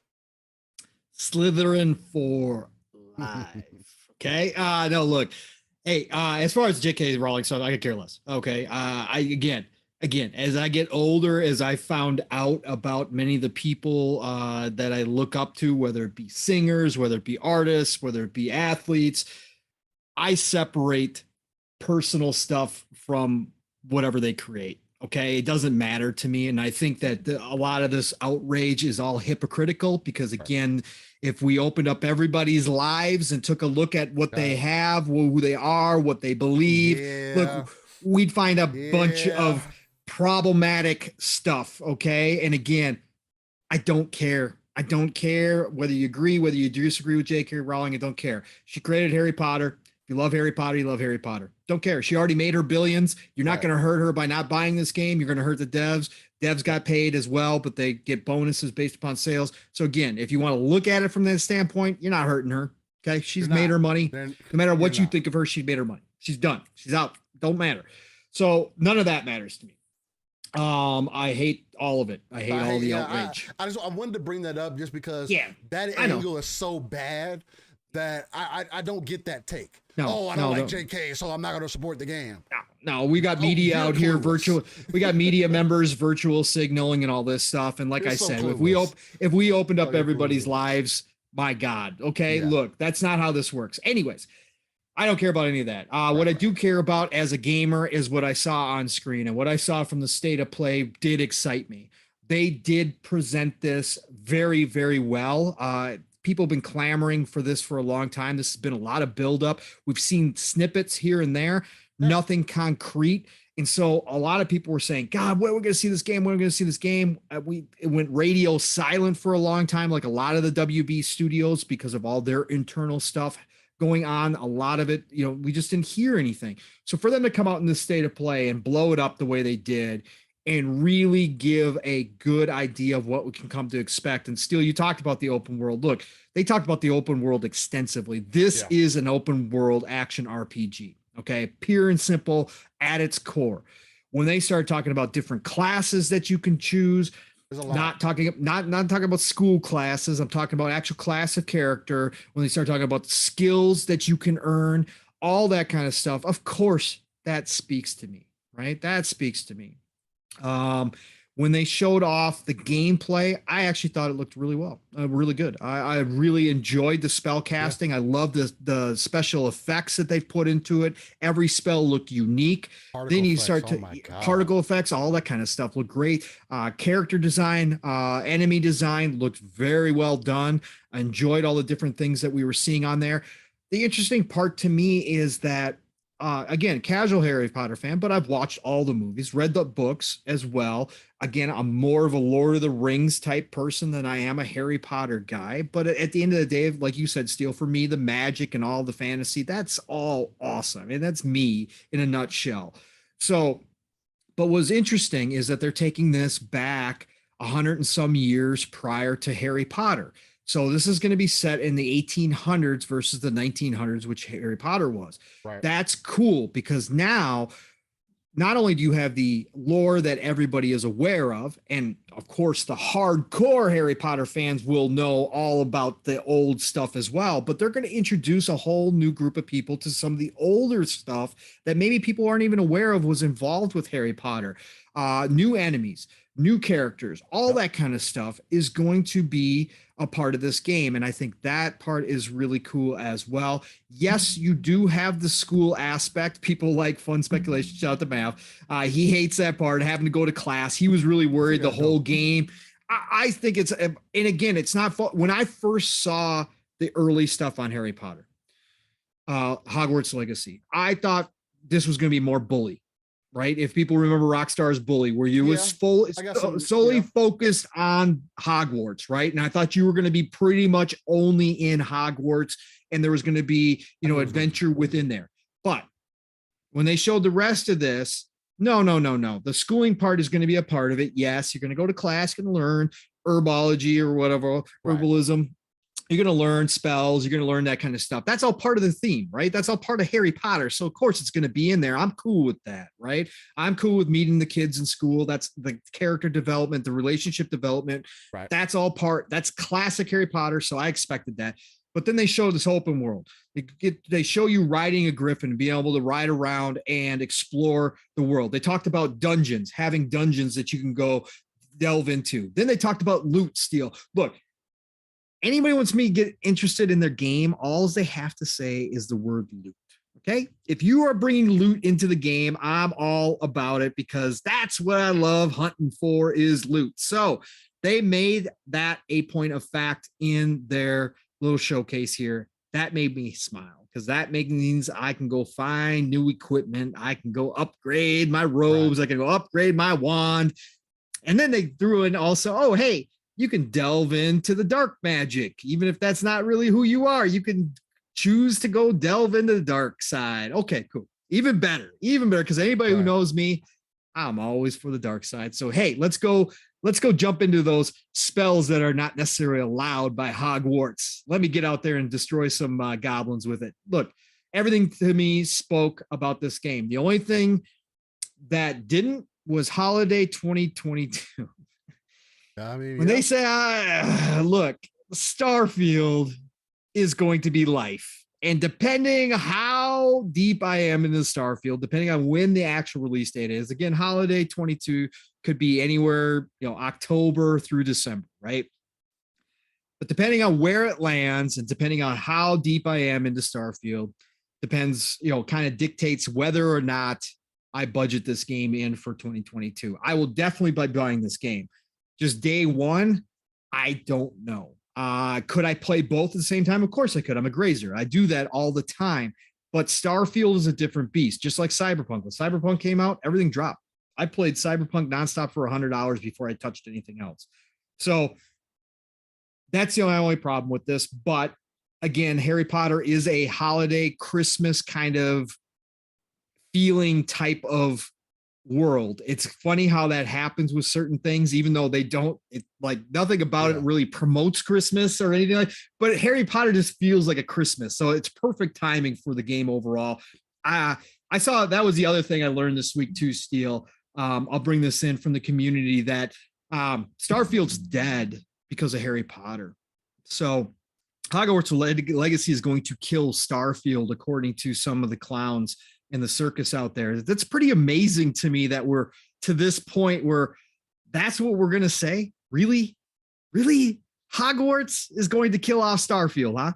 Okay. All right, people, whatever you got to say. I think both can survive. Both will do well. I think that WB is well aware of Starfield. I don't think they're going to put it around that date. I think it'll be at least a couple weeks afterwards, if not before, or they'll drop it in December, which would still be a great time. If they drop it in the beginning of December, Starfield will have about 3 weeks of breathing room. People have had their time to put into Starfield, and a lot of people will be ready for another new game, another new open world action RPG. And so they may drop it in December, still get that Christmas rush. And the Harry Potter fans are going to come out in droves, no matter what people want to say. Look, they're not going to not buy this game. This is a dream come true for a lot of people. Like you said, Steel, the only thing that could have been better had this been multiplayer. Yeah, I totally agree with you. I was watching this, and just like when I was watching Halo Infinite, I was like, man, this world is made for me and 1 to 3 other people joining up and battling it out. That would have been perfect, right? But that's fine. It's not. It's a single player experience. That's cool. I'm definitely going to dive into it. I think they did an excellent job explaining it, giving a good preview of it. I thought it showed very, very well. And I think, like I said, Harry Potter fans, despite whatever they may say out in public, they are going to buy this game because this is a dream come true for everybody who's had any kind of interest in Harry Potter. And I can't wait. I can't wait to explore, man. I really can't wait to see what they bring. Bro, the Hogwarts, the school, they talked about having secret passageways and all that kind of stuff that you got to go find and all that kind. Bro, it's deep. It's deep. Yeah, I'm telling you, they did and they got everything. crafting, and then they also threw in base building too. Steel. They got that whole setup where you can kind of build up your laboratory, whatever you want to call it, your home, wod's domain. Home. Yeah, you're gonna be able to put stuff in there. They got some base building. That's dope as well. Yeah, man, I'm totally. They put a lot of things. From what I saw, there was a lot of things that were going to help you get lost within that world, which is something that's super important. Because I know a lot of people say, "Oh, we got those Harry Potter games back in the day. Why do we need more?" But it's not this. And again, I know a lot of people, like you said, Mav was saying, he felt like it was going to be more like a bully kind of thing, or you're going to have where class matters, and that's all you're going to be doing. And to see that it's going to be more than that, again, that's what gets me kind of excited about that combat that we were seeing, is because the combos they were stringing together, especially towards the end of it, more like towards the end of the gameplay that they were showing, was a lot better. Because at first I was like, okay, I don't know about this. Like, this seems very like kind of back and forth-ish. Like there's no, it's not fluidity to it. It didn't seem like there was any fluidity to it. And then they got a little bit deeper and they started doing a little bit more combos. And I was like, oh, okay. So there is some versatility to this. It's kind of like that. It's that Guardians of the Galaxy effect, right? When you saw the game up front and it was just like, oh, I don't know about that. And then I got the game and I was like, damn, this is fucking kind of great. And I'm getting the same kind of feel from Harry Potter, from not Harry Potter, Hogwarts Legacy. So it's going to be interesting to see. Again, if it hopefully it doesn't come out around Starfield. Again, Bethesda has a lot to prove to me as far as Starfield goes. And I think this would be a perfect opportunity for us to kind of roll into that. To kind of end the show on and that. Story will matter on Harry Potter. The characters that they designed, it looked good, but again, Guardians of the Galaxy, that's what grabbed everybody when people started playing it, because it didn't show well. Now Harry Potter's showing well, but what really grabbed people was the writing in Guardians of the Galaxy. Once people started saying, "Look, this is kind of this might be better than the movies when it comes to the writing and the comedy," that's when people really started taking notice of Guardians of the Galaxy. Right. And that's what grabbed me when I jumped in again, even not as a big fan. So again, the narratives, the characters in Harry Potter are going to be ultra important to how successful this game is, because that is what everybody's going to be looking for in that game as well. Otherwise, it just turns into a generic RPG, which is not what people want out of a Harry Potter story. So that's going to be huge as well. And Steel, look, just to end it on this, didn't even talk about it, but man, I can become a Beastmaster in Harry Potter. I can have my Beast companions running around with me, bro. You know what I like, summoning. If I could have a Beast pet with me, fighting. Dope. Oh yeah, they're gonna be doing something. I think they might compete for your game of the year outside of Titan. Whoa. Elden Ring, Starfield. That's it. Hey, Harry Potter. If Harry Potter goes above beyond those two, look, then we got something to really talk about. Exactly. Wow. Exactly. All right. Well, I mean, let's roll to Starfield. Bringing up Starfield in that conversation again, because I know a lot of people have been making a comparison. Oh, if it comes out during the holiday, Hogwarts Legacy and Starfield's coming out, I don't know. Starfield's going to get that. It's gonna be the one that I'm gonna have to copy instead of that one. With that being said, there was a new developer diary for Starfield, and which I believe that happened this week, correct? Yes, it did. Yep. So shout out to Todd Howard and those guys. Again, if you guys have not seen it, definitely check it out. There was a lot of passion. Again, from what I personally saw out of that dev diary, again, I pay a lot of attention to mannerisms, right? And how people talk. And that's a big thing for me. So when I was looking at that dev diary, No, there wasn't a lot, quote unquote, presented to you. No. But there was so much passion on display, so much anxiety to tell people more, or I would say more so anxiety not to release too much information, because you could tell that there's like an angel and to me at least, there was like this angel and devil on Todd's shoulder, right? Where there was one side saying, "Hey, I think you should tell them a little bit more about the game, and maybe we should show some gameplay," and then the other side was like, "No, let's stick to what we've always done. 6 months out, we'll wait to put the gameplay out, and then boom, game comes out." So one of the main takeaways is that y'all better buckle up for E3. I think we're going to have a hell of a showing for Starfield. And not only that, I know a lot of people were downplaying the robot that we saw. I don't know whether that was in engine or not. They said it was. Or whether it is or not. But I have nothing to tell me that it isn't. I have nothing to tell me that the game's not going to look like it. Based off of what we've seen previously, although that was also a snippet, from the sandwich to the gun to the table to the aesthetic and just that inside portion that we got from the space dudette or dude walking to that cockpit and sitting down, and then we got that kind of pull out when they were getting ready to take off, or whatever the case might be, when we got that release date of November 11th of 2022. I have no reason to believe that that's not the type of visual quality that we're going to end up getting.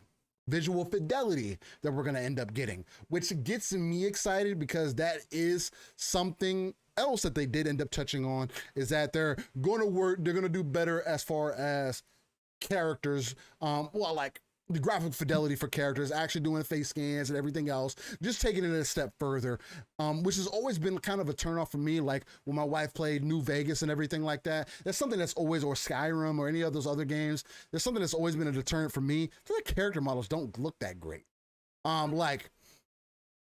Yes, there's a lot, and it's like, I guess there is a fine line to play, because let's be honest, the Elder Scrolls games are also games that are so, like, they're so varying and wide and deep, and there's so many things that could happen within those games.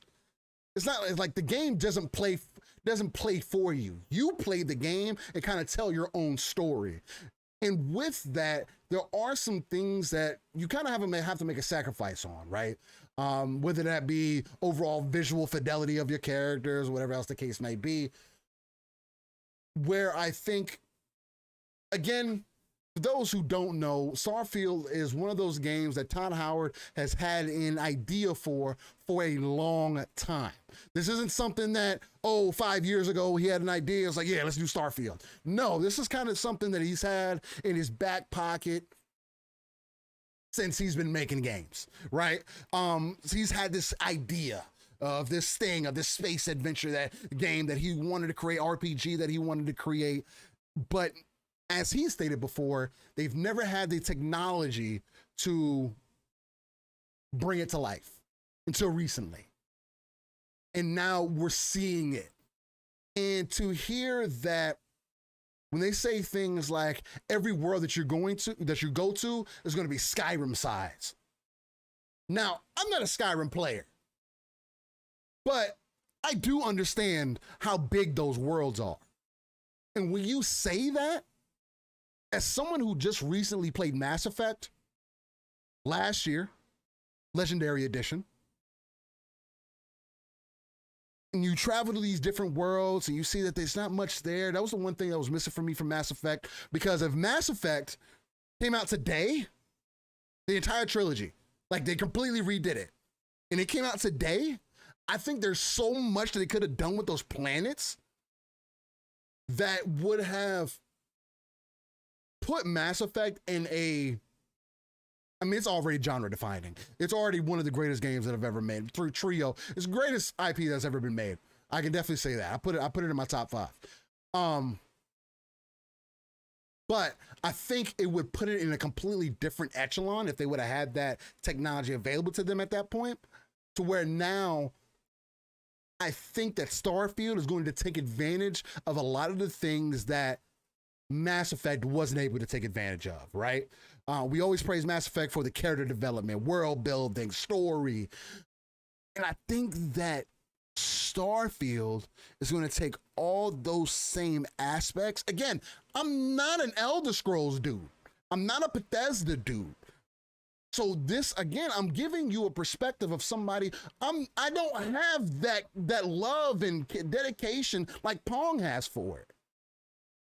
But when you're telling me all these different things, me also understanding Todd Howard's pedigree, me seeing the energy, the excitement, the tenacity, like I was telling you, like I was just saying, that devil and angel kind of on his shoulder, giving more information than necessary. Let me just get into a little bit of this article. And this is coming from IGN, so buckle in.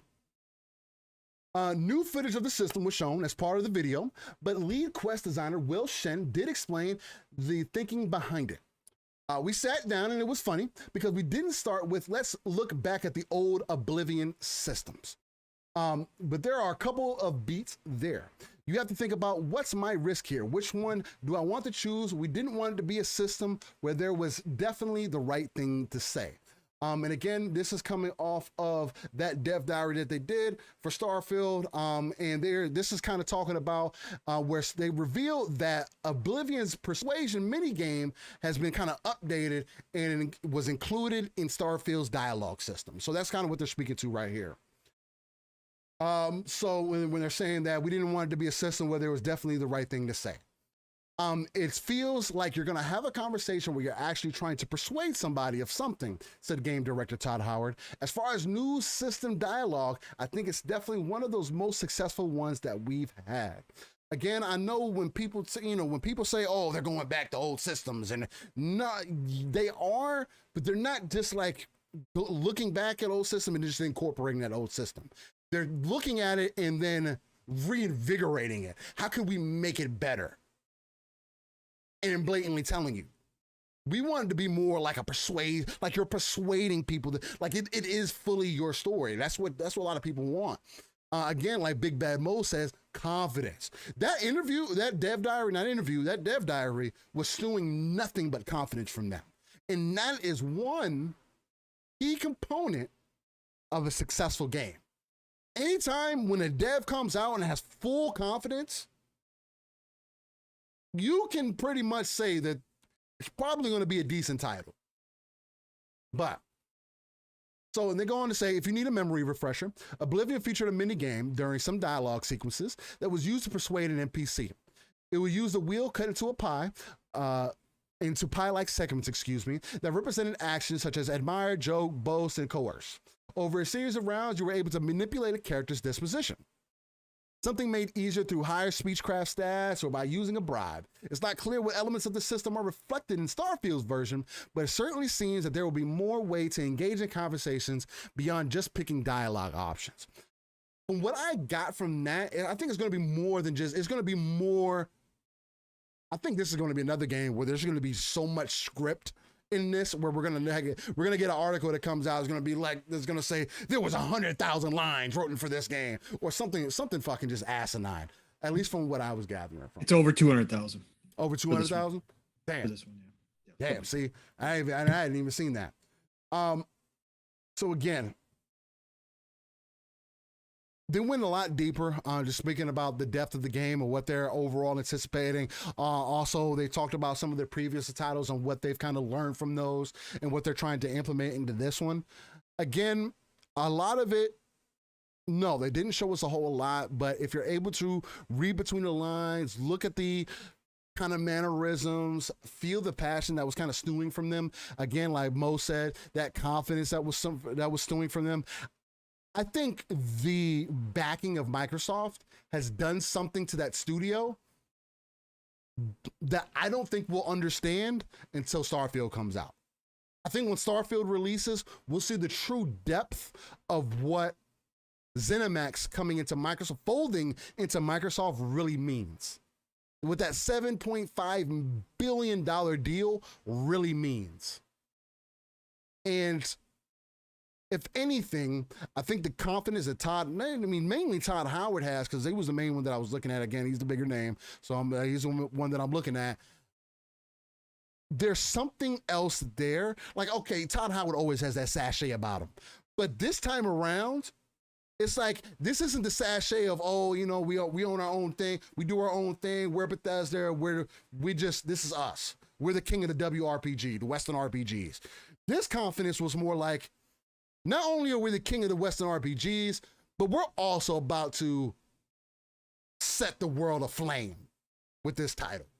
I think it's going to have a Mass Effect kind of impact on the gaming sphere, at least from what I've gathered.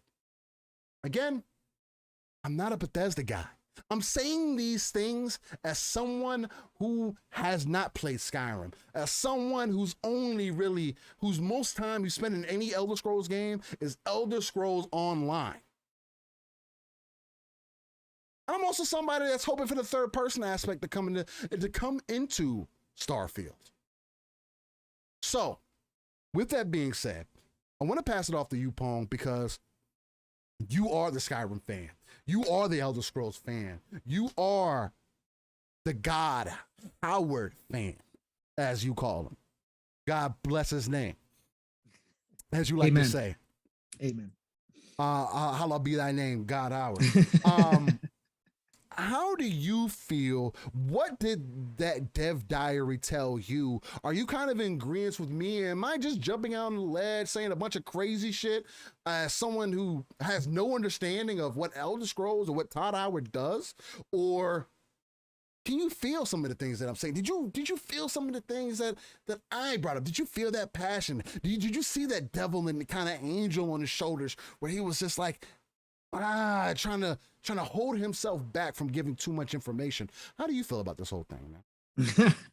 I've infected you, Steel. My presence in your life has affected you greatly. Is that yeah, from Mass Effect, and now I got you talking about Starfield as a non-Bethesda guy.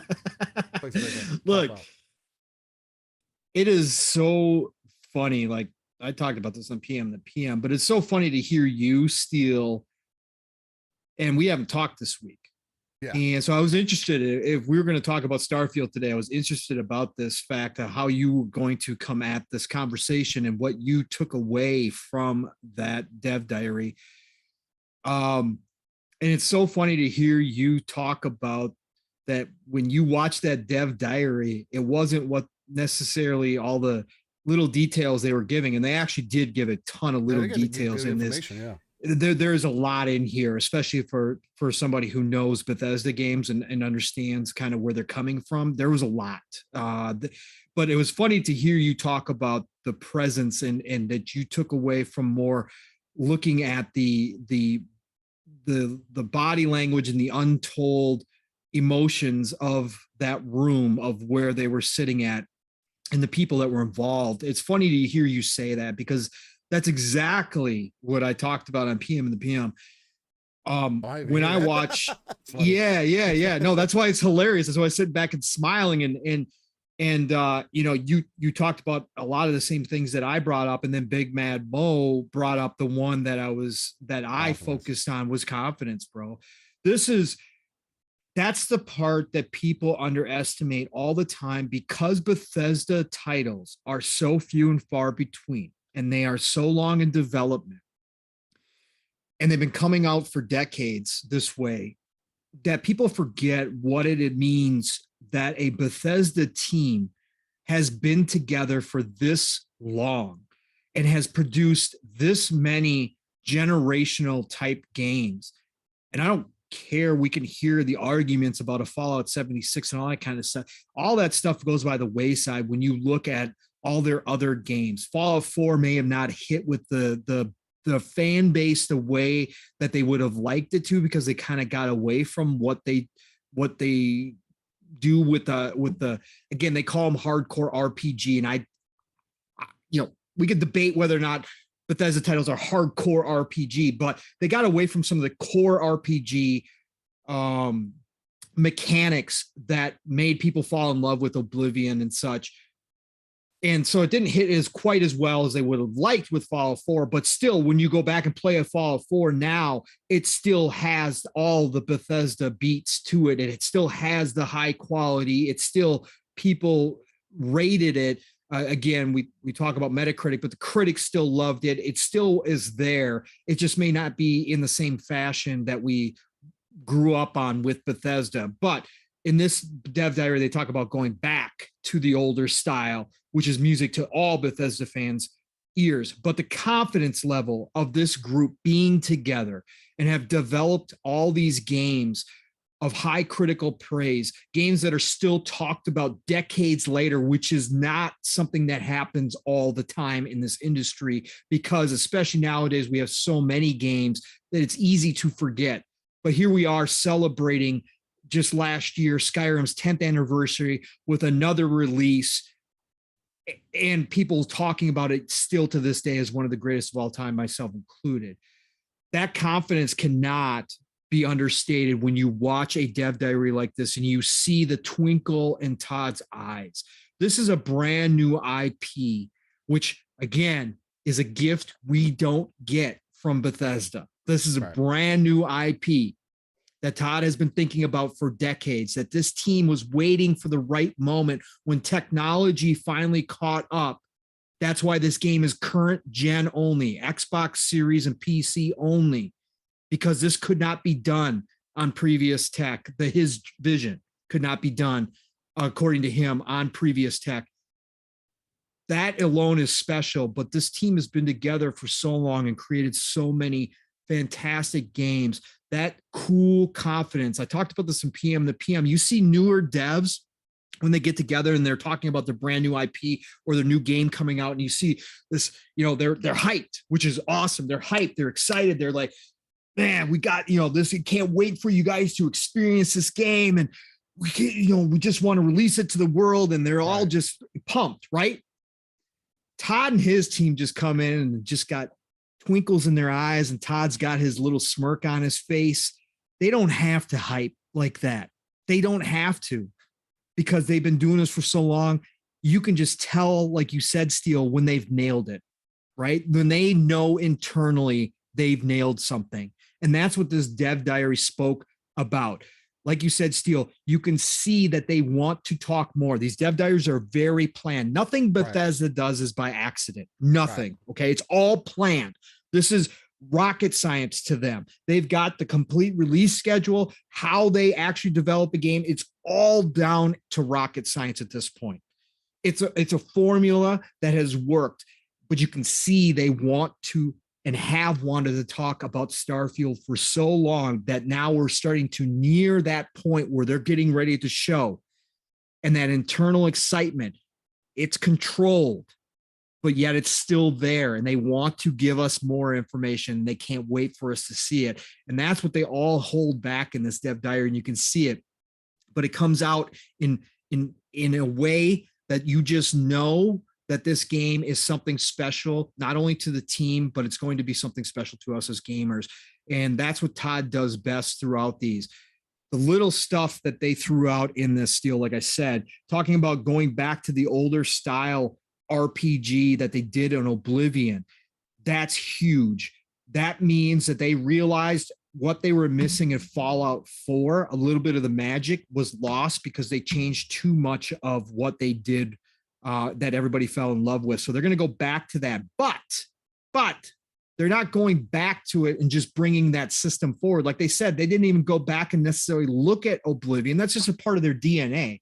That's just a part of who they are. But what they did was wound up creating a system similar to what we saw in Oblivion when it comes to the conversations, but it's just now more up to date. It's now they're bringing it forward and making it more expansive. They talked about making the interactions with people feel more realistic, like you're speaking an actual conversation, which we know in RPGs is hit or miss, right? Sometimes it can feel really natural. Sometimes it feels like, okay, I'm just speaking to a robot, right? That's all I'm doing here. if they've actually pulled that part of it off and that immersion is deeper on a deeper level than it was before, man, that's going to make Starfield even that much better, because we know a big part of Starfield, a big part of Bethesda Western RPGs is like what we talked about with From, is the exploration and discovery. But what's different from a From Software game to a Bethesda game is all the interactions that you have with NPCs and your companions, and it's a lot. There's a lot to it, right? Yes, a big portion is just finding out what's out there, craziness, chaos that happens, the randomness that shows up on your screen, all that kind of stuff is a huge part. But the other part is the stories, is about the NPCs, is about those side missions, about caring about what's happening on screen so that you become more invested in just that moment to moment with the game. And that's what Bethesda specializes in. Again, CD Projekt Red and Bethesda are two of the best. Obsidian is right there, and I think with Avowed, we're going to see them move into that trifecta. But they're good at what they do, and their games are memorable because of those interactions and those side missions and all the little details that go into their games, and the NPC interactions, the conversations that you have with people, and being able to manipulate a conversation and turn somebody's decision making, an AI controlled NPC, turn their decision making into a favorable situation for you, was a big part of what Oblivion tried to do. Again, that's really old though. That's old mechanics. It's old style. It still was, clunky at the end of the day. Right. It was good for back then, but they're bringing it up to date now. So if that is even better, yeah, man, that's going to be a huge part of this. Talking about, again, answering the big questions. They want this game Steel. Again, a game sets out, developers have different goals when they set out. Todd talked about it in the dev diary, right? So for TVs and movies, the creator is telling you what they want you to hear and see, right? They're giving it to you, they're feeding it to you. Right. You don't have any control over it. They're feeding it to you, and you come out of that experience with whatever the creator, the writer, the director, whatever the case may be, the author wanted you to feel and see. That's what you're going to have. Right. With video games, and specifically with Bethesda games, you are interacting, you are controlling the story to a degree. You are creating your own stories within this world on top of it. So it's important that they go ahead and give you that, but they're going to have these overarching questions of humanity, deep questions. Why are we here? What's out there are two of the major questions that, when Todd said, when you get done playing with this game, yeah, you're going to have all this other stuff. You're going to have all these great memories. You're going to have all these stories you created. You're going to have all the main story that we gave you. Right. But when you get done with this game, I want you to sit back and really think about those questions. And we want to try to give you some of those, not necessarily like firm answers, because nobody has those firm answers, but we want to make you think about that and give you some kind of perspective to those big questions. A dev who has only been around for a while would have a hard time tackling that in a game. But this crew here, they ain't scared about it. They're going to tackle some big time issues, some big time questions of just being human in Starfield. Starfield is set up. People, again, the whole hype killing has been going on with Starfield after this dev diary. It's been going on again. Look, there's a reason why the respect is there for Todd and his team and what they do. There's a reason why it's not just a one game that they created, like we saw with CD Projekt Red with Witcher 3 being that game that kind of put them on the table, and then they come out with Cyberpunk and they kind of lose a lot of their credibility with certain people, not with me, but with certain people. They lost their credibility. This is not a one-time game studio. This is a many game studio that has put together an experience and experiences that you can't find anywhere else. And so with Starfield, they're aiming to do that on a whole nother level, because you're not talking about just being limited to one planet, one landmass. You're talking about opening it up to space into having multiple planets. You're talking about having completely different environments within those planets. They're talking about being able, to have gravity be a factor. They're talking about the details of going down to what do people eat? What do these people do? Then you add in the faction steel. They've always had factions in all their games, but now you're talking about being able to join space pirates, bro, and being a space pirate if that's what you want to do. And you're going to be able to live the space pirate life, traveling the stars and attacking ships as you would in a real pirate ship. You're talking about joining, the colonies, right? And starting that up and working with them to improve their situation. They also have confirmed in this dev diary that you are going to have the base building that we saw in Fallout 4 that was not appealing to everybody. But Todd has made it clear in this game, you are going to be able to just do that if you want to. It's a whole side thing. You do it if you want to. It's going to have benefits, but we've made it even better this time around. It's going to have real impact on what you're playing. It's not just going to be something we throw in there as a time waster. All of those details are going to make this game what it is when it comes out, which I believe, and again, it's my hype. It's my hype. If I'm wrong, it's my disappointment. I own it. It's not on anybody else. Right. For all the people out there that want to hype kill this and ask everybody why they're so hyped. It's mine. I take responsibility for my hype. But all these things that we hear without any gameplay is the reason why 11/11/22 is such a huge day for me, because I believe that what we are getting here is another one of those generational games. It's another one of those Todd Howard babies that we're going to be talking about 10 years and celebrating 10 years from now with another re-release of Starfield, updated to whatever we're working with at that point. This is one of those games and experiences that you don't want to miss. A lot like what we've been talking about with Elden Ring. It's just an experience you don't want to miss. And if you have any inkling that you want to try it out. But this dev diary solidified it. Each one of these dev diaries, yes, it is very controlled. It's set up. It's scripted for a reason. They are giving us information in bits and pieces because this is what they do, but they're doing it on purpose. And so it is very scripted, but at the same time, Steel, like you said, I'll bring it back to this. When they are talking, it's not an act. Just like you and I doing the show is not an act. When Todd Howard is sitting there leaning forward and he's got that glimmer in his eye and he's got that little smirk on his face and the people around him are responding to it and the people that he worked with are smiling and big smiles, and then they get kind of serious and they're talking about how much of their energy and time and focus and their love and their passion and their blood, sweat, and tears have gone into this game. And they're talking about just these little parts of the game. That's not fake. That's not an act. These are not actors out here doing this. These are real people creating something special for all of us to enjoy.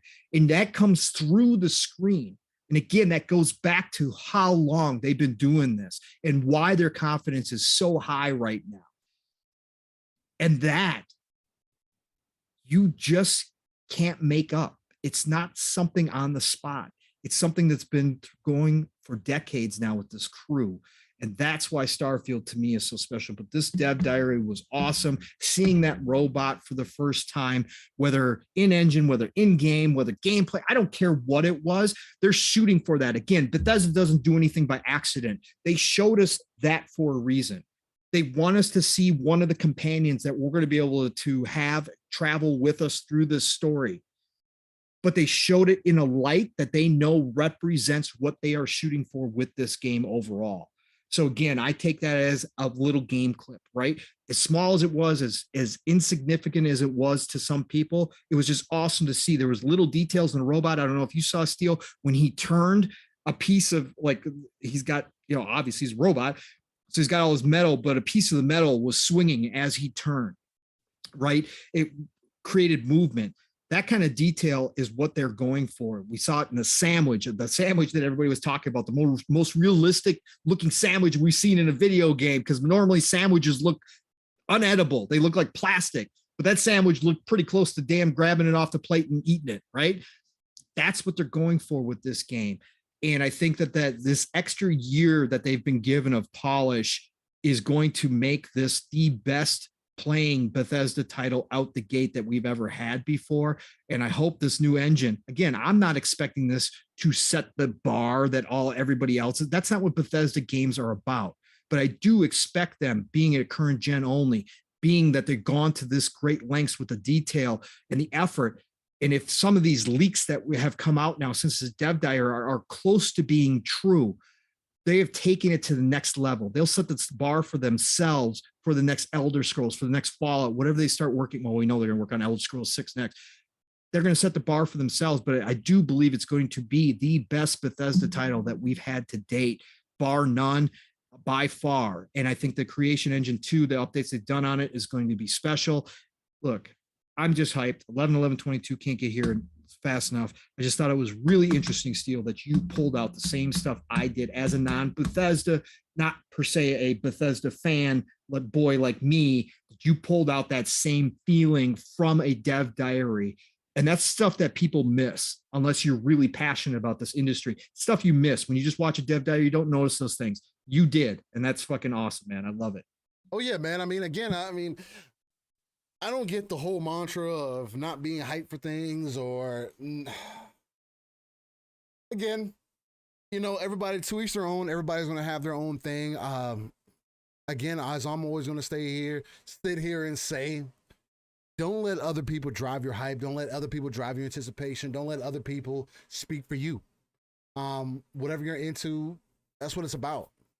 And then kind of going from there. I don't have to be the biggest fan of a certain game to understand what it's going to do, or the potential of it, or to see if it's going to be a good game. I don't.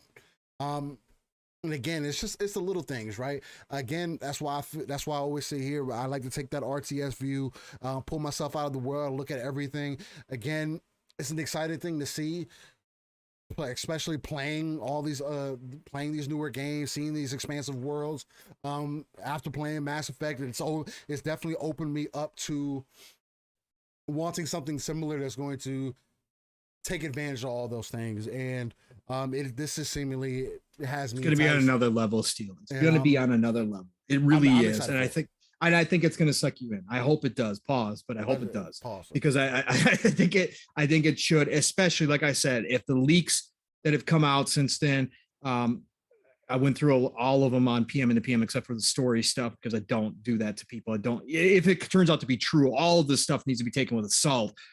Again, leaks are leaks for a reason, and half of it's made up or whatever the case. But if any part of what they come out with the ship customization, that you're going to be able to customize your ship, be able to create your own kind of place to fly around in. They're going to have different classes of ships, ship combat, like what? Full weapon and armor customization, just like they had in Fallout 4.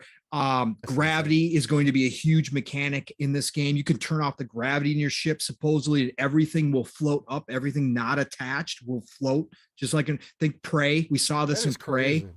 All that kind of stuff. If any of this stuff comes out to be true, and they've just upgraded all these systems and these mechanics, and they've made the base building much more enjoyable than just a kind of a side piece in Fallout 4. Bro, we're talking about, Mav said it. He wants to spend over 1,000 hours in this game. He wants it to be that type of game. And I look back and I'm like, God, have I spent 1,000 hours in any game? I really don't know if I have. Like Skyrim, combined between all my original playthrough and now, probably around 500-600 hours. Oblivion was like 400 hours. I don't even know if I've spent 1,000 hours, but if this stuff is real and they've just made this the biggest game they have ever done, and we do get, let's say 3, 4 planets with land masses the size of Skyrim, and I don't believe they will be empty like Mass Effect. I believe they will be handcrafted. But if that's true, bro, then we are talking about, for me, not for everybody, 1,000-hour plus game, because I'm going to be lost, bro. I don't do the main storylines as it is in most Bethesda titles. This game will I'll be off doing everything. Pirating, space pirating. I'll be building bases. I'll be hanging out, all trying to discover all these different places in these worlds. Bro, this is going to be a huge game, man. Huge. Yeah, I think so for sure. I definitely think so. All right, ladies and gentlemen, I think that was a pretty fantastic show. What do you guys think? Hey, but no, for seriously, if you're still here, definitely hit that like button. Greatly appreciate you all for being tuned in again. Me and Pong going for almost 4 hours here, as we do. Especially after we didn't even touch anything. We didn't even touch on anything. There's still plenty more to cover. Look, anybody, real quick, Steve, before we get everybody out of here, we'll wrap this up, and you got to do your this day in gaming. Yeah. But anybody who did not watch the Idea at Xbox show or forgot that it happened, go back and watch the trailers. You don't have to watch the whole show. Yes, it was another Twitch show. They did a little bit better this time than they did in the past, but it was still a Twitch show. It was about 4 hours, I think, long. I had it on the background at work, so I was listening and kind of watching when they were doing something important. Right. But do go back and watch it for those people that do love the smaller games coming. We got here. Okay, so here's every Game Pass. I'll run through this real quick. Every Game Pass title that was announced during the showcase. Yep, no problem. So we got Crusader Kings 3 next week, March the 29th. That comes into Game Pass. Grand strategy. If you have any interest, I've been saying this on all my shows, please check this game out. The fact that we have strategy games showing up on Xbox is so damn cool, because that goes back to the 360 era. We didn't get them during the Xbox One era, or very, very rare. One here, one there. But Paradox knows what they're doing. Go check out Crusader Kings 3. I'm getting the deluxe edition. I'm actually buying it. But it's going to drop in the Game Pass. The base edition is going to drop. Go check out the T-Pain commercials too. Absolutely hilarious. But we're getting Crusader Kings 3 next week, which we already knew about. Tunic obviously dropped. We know that. Great game, especially if you're into old school Zelda. Go check out Tunic. It's in Game Pass right now. We're getting Immortality coming out, a brand new IP coming this summer to Game Pass. We're getting Trek to Yomi. Go watch Trek to Yomi trailers. Side-scrolling black and white samurai style game, basically like Inside or any of those types of games. You know what I'm talking about. Go check out Trek to Yomi. I was on this game since last year when we saw it, but that is coming to Game Pass supposedly spring of this year. Escape Academy. This is a crazy one. Everybody kind of knows the whole phenomenon of escape rooms that started pre-pandemic, of course, when everybody was getting together, where, you know, these companies would create this kind of experience where you'd go with a group of friends, you'd have to solve puzzles and try to escape out of all this, all that kind of stuff. They're bringing Escape Academy, to Game Pass, that is recreated obviously as a video game. So if you're into puzzles and that kind of stuff, Escape Academy. Shredders already dropped. I like it. It's too simmy for me. I wanted more of an arcade experience out of Shredders. It's too complex, but a lot of people are enjoying the heck out of Shredders. That's already in Game Pass. Flintlock, The Siege of Dawn. Man, this is from the creators of Ashen. Anybody who played Ashen, I fooled around with it for a little bit.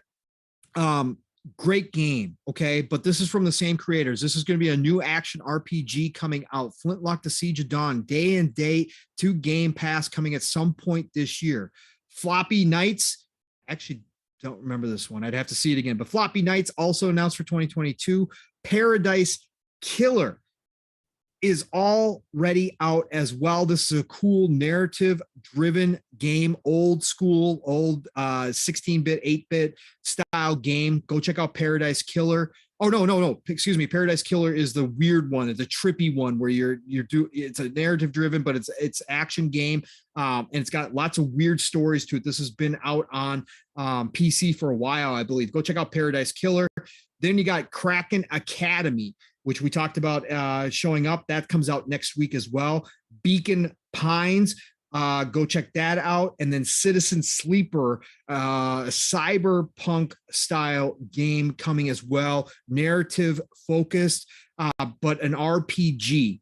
Go check out the screenshots. I retweeted some of the screenshots, but go check out Citizen Sleeper on Twitter. That's their Twitter account. One of the main developers, or the main developer, is also on there. I tweeted out, he had posted some screenshots. This is set in space, futuristic cyberpunk kind of space setting. The graphics are some of the cleanest graphics I've seen in a long time. Looks super cool. That has been announced for Game Pass as well later, hopefully this year. Look, A lot of good stuff out of there. Lost Eidolons was also showing, not coming to Game Pass, but if you're looking for a strategy RPG, Lost Eidolons is going to fill that need, and they are going to have a demo coming to coming to insiders, Xbox insiders. So join the insider program and you can play this game later this year. That is also coming in 2022, but you'll be able to play the demo ahead of time. But it's a strategy RPG, looks freaking cool. Can't wait to jump into that one as well. So again, if you didn't know it, Idea at Xbox happened this week, go check out the videos. A lot of cool, smaller developed games, indie games coming to Xbox. This is the golden age of gaming, people. So please go check this stuff out. We had the state of play from Sony as well a couple of weeks ago, which Steele and I didn't get to talk about. I know a lot of people panned it. A lot of people didn't like it. Whatever. Those are the people that are only looking for the home runs. State of play from Sony a couple of weeks ago was really good. Showed a lot of cool stuff. Exo Primal from Capcom. I've said this in other shows. I'll say it here again. Look, I'm disappointed that we're not getting a new Dino Crisis. And I'm disappointed that Capcom went ahead and showed off a Dino game that was not Dino Crisis.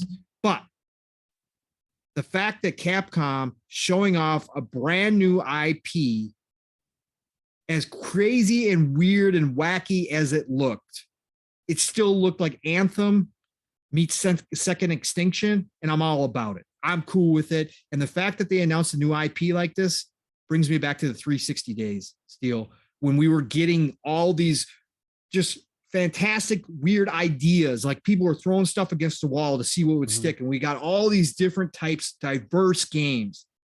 Capcom doing this tells me how well Capcom is doing right now and what they think of this generation. For them to launch a game like this, and that's going to be multiplayer, Steel. That is going to be co-op multiplayer. We're going to be able to team up 4 people, futuristic dinosaurs dropping out of interdimensional spaces in the middle of the sky. Bro, and the armor looks exactly like Anthem. Like when I went back and watched that trailer, I'm like, bro, they just stole that from Anthem, man. They got the classes and everything. I'm like, yo, this is going to be cool. I'm always down for killing dinosaurs. I don't care if they're futuristic robot dinosaurs. I don't care what they are. I'm down for killing dinosaurs. That's going to be a fun game. Plus, Square Enix showing off 2 new titles as well. Valkyrie, which is going to be PlayStation exclusive. I'm disappointed, but I'm not surprised. Valkyrie is a niche series from Square Enix. It's not one of their big ones. So it makes sense why it's exclusive. But they also showed off Dialfield and Dialfield, however you pronounce it, a brand new tactics IP in 2022. Yes, I would like them to remake Final Fantasy Tactics. It's supposedly in the works from rumors that we've heard, but for them to launch a brand new tactics game in 2022 and mix it up with a little bit of XCOM to it as well, a little XCOM strategy involved in this game. And then not only to announce that, but to say that it's also coming to Xbox. Thank you, Square Enix. Thank you very much. 100% that comes out later this year. So overall, they showed off a lot of good stuff in that show. So again, if you missed that, I would go check out the trailers in 4K. They look absolutely gorgeous. Some really cool stuff coming out. Again, I say all of that just to point out the fact that this is the golden age of gaming. Not everything has to be a AAA home run to be important right now. Right now, we are getting more content than we ever have before. This is absolutely crazy. Like, even these small shows are showing off new IP. Back in the day, again, we were lucky to have 5 new releases in a year that we knew about. We were lucky. Now we're getting like 10, 15, 20 a month. It's insane what's happening right now in this industry. It's so cool. And me as a gamer, I am excited and I love watching this stuff. So anyway, Steel, 4 hours, bro. We're going to hit it. We're going to hit it, bro. I mean, we're those guys, man. I mean, no. But yeah. Again, ladies and gentlemen, if you are still here, definitely hit that like button, share us out, tell your mama about us, because I think she'd like us. But other than that, we had to get into this Day in Gaming segment, aka make Pong feel old, because that's all he gets out of it. While I missed this last week. I felt young and spry last week, Steel, and I was wondering, I'm like, God damn, I feel so good about myself. Man, I feel like I'm back in my 20s again. I'm like, what's the difference this weekend? What's going on? Oh, that's right. We didn't have this day in gaming segment. That's exactly what happened last week. So I just felt much better about myself. That's exactly what it was, and I'm here to bring you back to earth. But yeah, as Pong likes to say, he likes to make him feel old, but I do it because gaming is art and should be treated as such. And sometimes you got to go into those memory banks and bring out some memories that you may have forgotten, and just overall think about where we have come in the gaming space. Again, you look at 2D Mario and you go to Mario 64, and then you look at Kirby, who is now getting his own Mario 64-like version.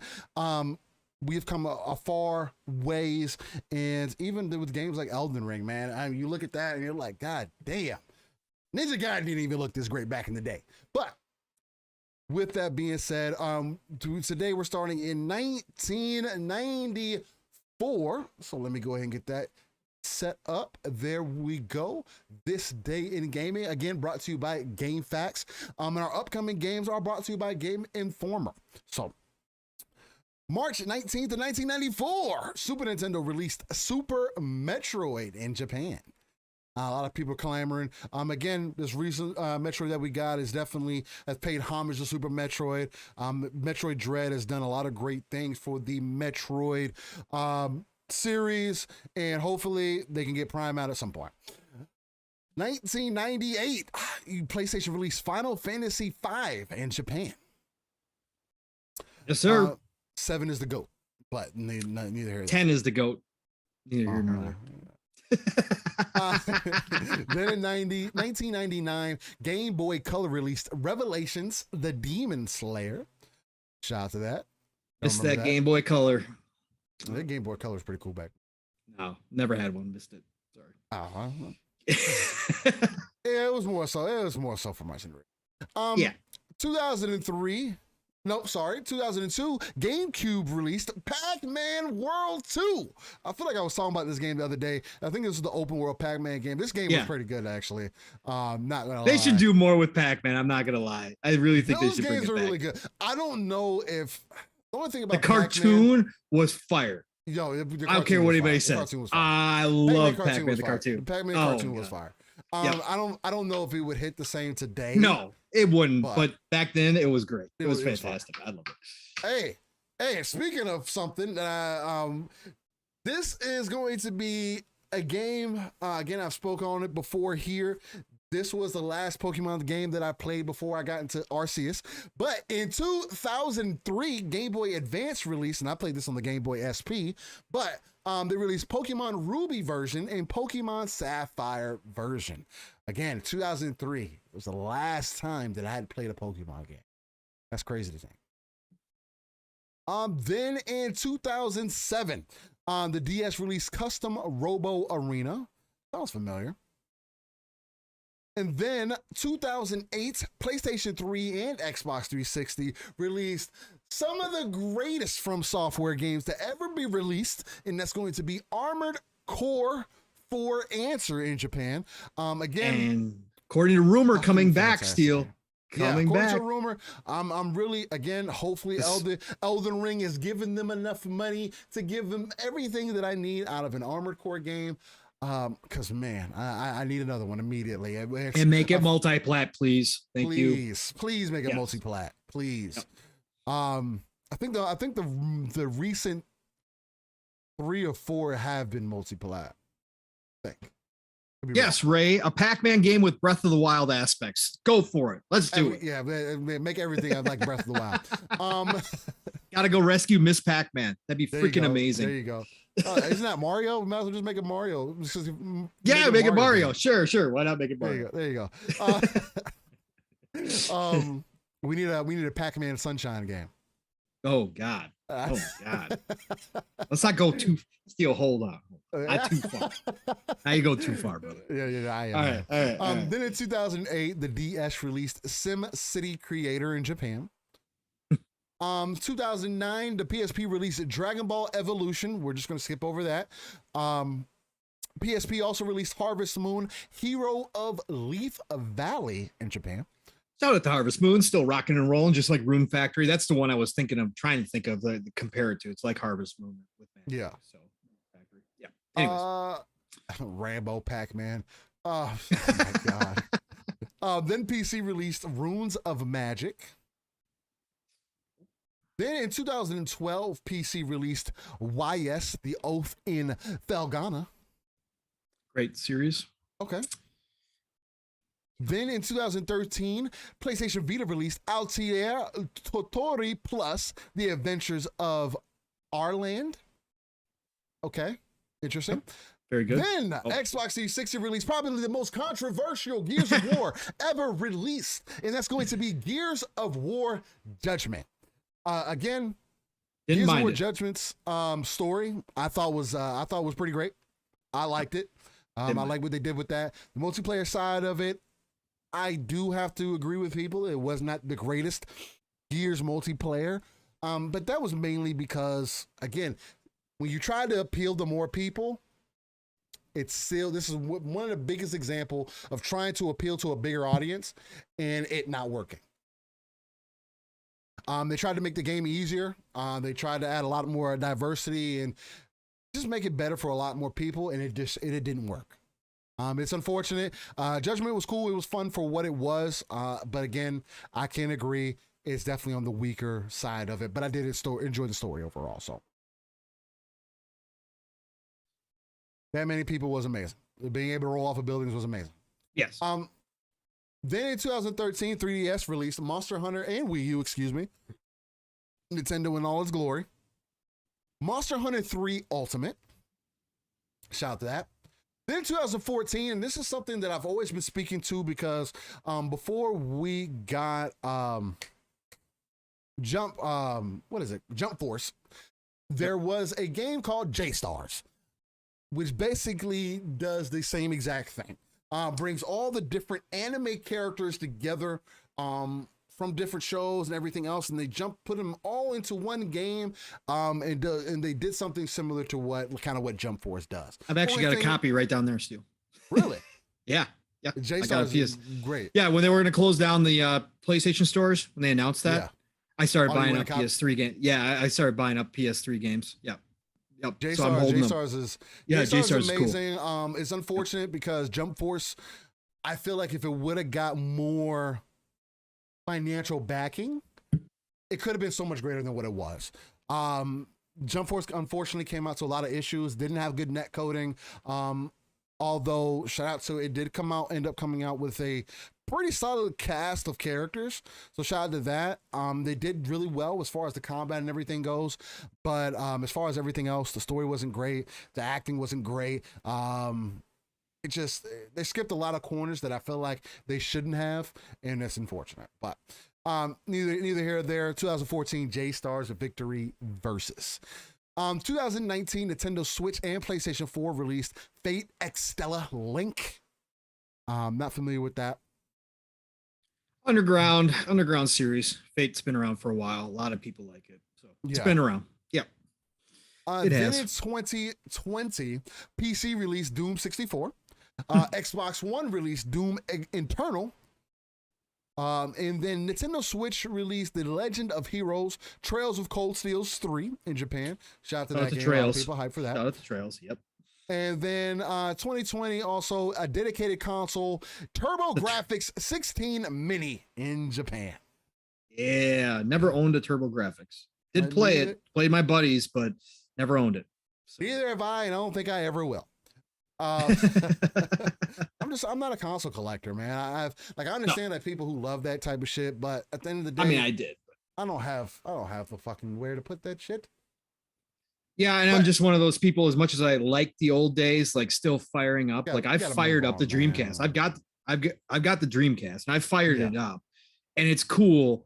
But that nostalgia compared to playing a modern HD version of a game is like, bro, after a while it just wears off. It's like real quick. Yeah. It's like, okay, this is cool, but yeah, it's better in my memories. It's definitely better in my memories.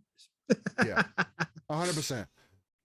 All right, ladies and gentlemen. Well, again, that was episode 48 of the Living Splitscreen Morning Show. Again, appreciate you all for sticking with us. Definitely, please hit that like button on your way out. With that being said, we will be back next weekend for episode 49 of Living Splitscreen. We're going to give you some more of that live, raw, and uncut, authentic passion that we give you. But with that being said, you can find me, Steel Rain, everywhere. I Steel Rain. The T is a 7. If it has a search bar, type that in. You will more than likely find me. Again, here recently, it's just been a lot of Elden Ring, and I'm currently trying to decide what I'm going to jump into next. Not quite sure. Gotta get back to Dying Light 2, brother. Yeah, we need to beat that shit. Yeah, that is 100%. I think we're right along those lines. We do definitely need to get back to that. So you could definitely, hey, if you got some time later, definitely hit me up. We'll see what we can get into. Other than that, yeah, hit me in the DMs, hit me in a message. We can chop it up from there, or just hit me up add me on Xbox, or on PC, wherever. Again, I Steel Rain. The T is a 7. You can type that in. You more than likely will find me everywhere. Again, you type it into Google, it'll come up with all my information. Other than that, ladies and gentlemen, you'll find me here every Saturday, 9 a.m. Central, 10 a.m. Eastern, 3 p.m. UK time. And again, shout out to the Midweek Mix-Up Collective for allowing us to be us and supporting us, which is nothing but an amazing thing. Definitely go follow those guys and check out their content. Monitoring Dustin, amazing gentlemen. And then with that being said, we are on mission 1K. We're at 480 subs as of this moment, if I'm not mistaken. So shout out to everybody who's been following us. Again, we're here to give it to you, man. So if there's not anywhere else that you can find it, you can find it right here. And again, about an hour later, I will have it all uploaded on audio platforms also. So definitely be on the lookout for that. And audio listeners, thank you for checking us out. And do apologize for skipping out on a week for you all, for those who do check us out on that back end. And those who do check us out on the back end, on the audio side, please leave us some reviews. 5-star reviews would be nice. I'm not going to ask for that though, because I just feel like that's kind of disingenuous. I'm not going to ask you to give me a 5-star review. If you feel like our podcast gives you enough passion, authenticity, enough energy to acquire a 5-star rating, then please do so as necessary. Other than that, Pong, lead the people to victory. Let them know what week they can find you.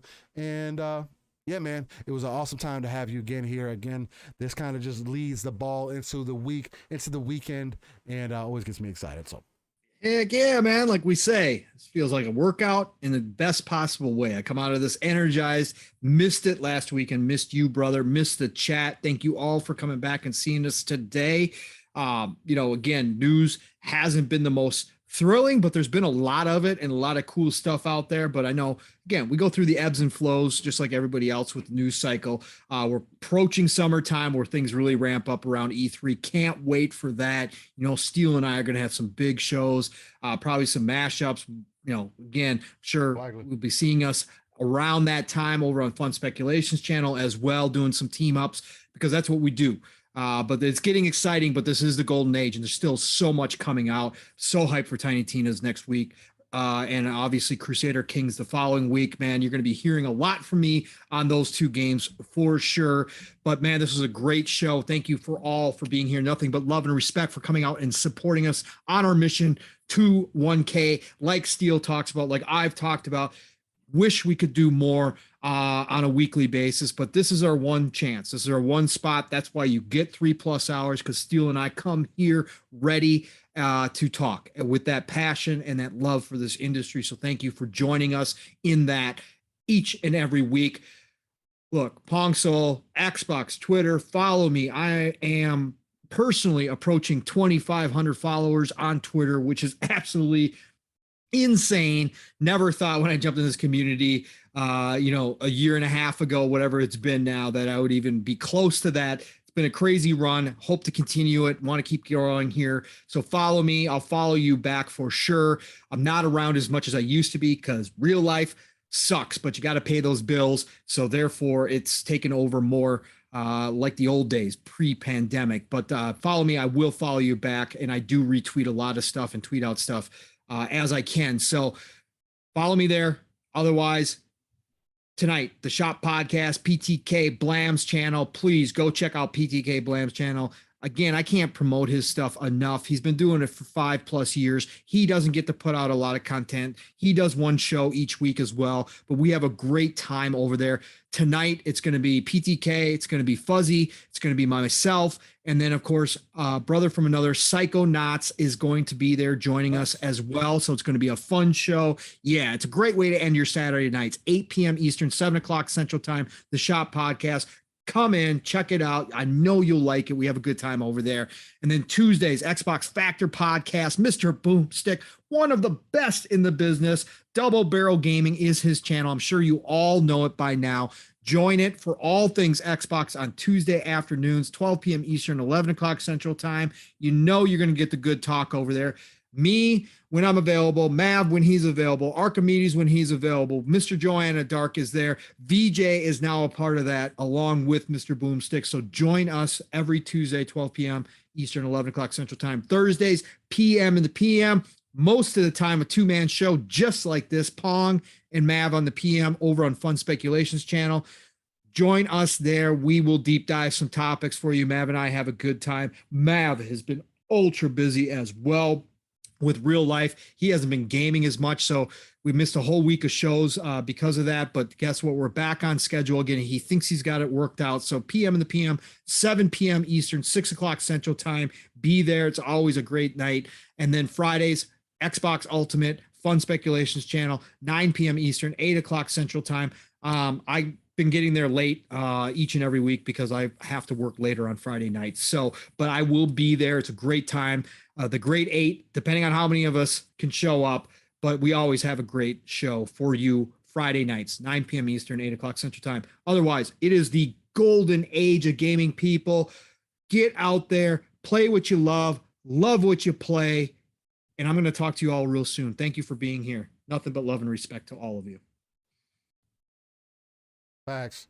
With that being said, y'all stay easy. Have a great rest of your day, and we'll catch you next weekend. Y'all stay easy, stay blessed, stay godly. Much love. Peace.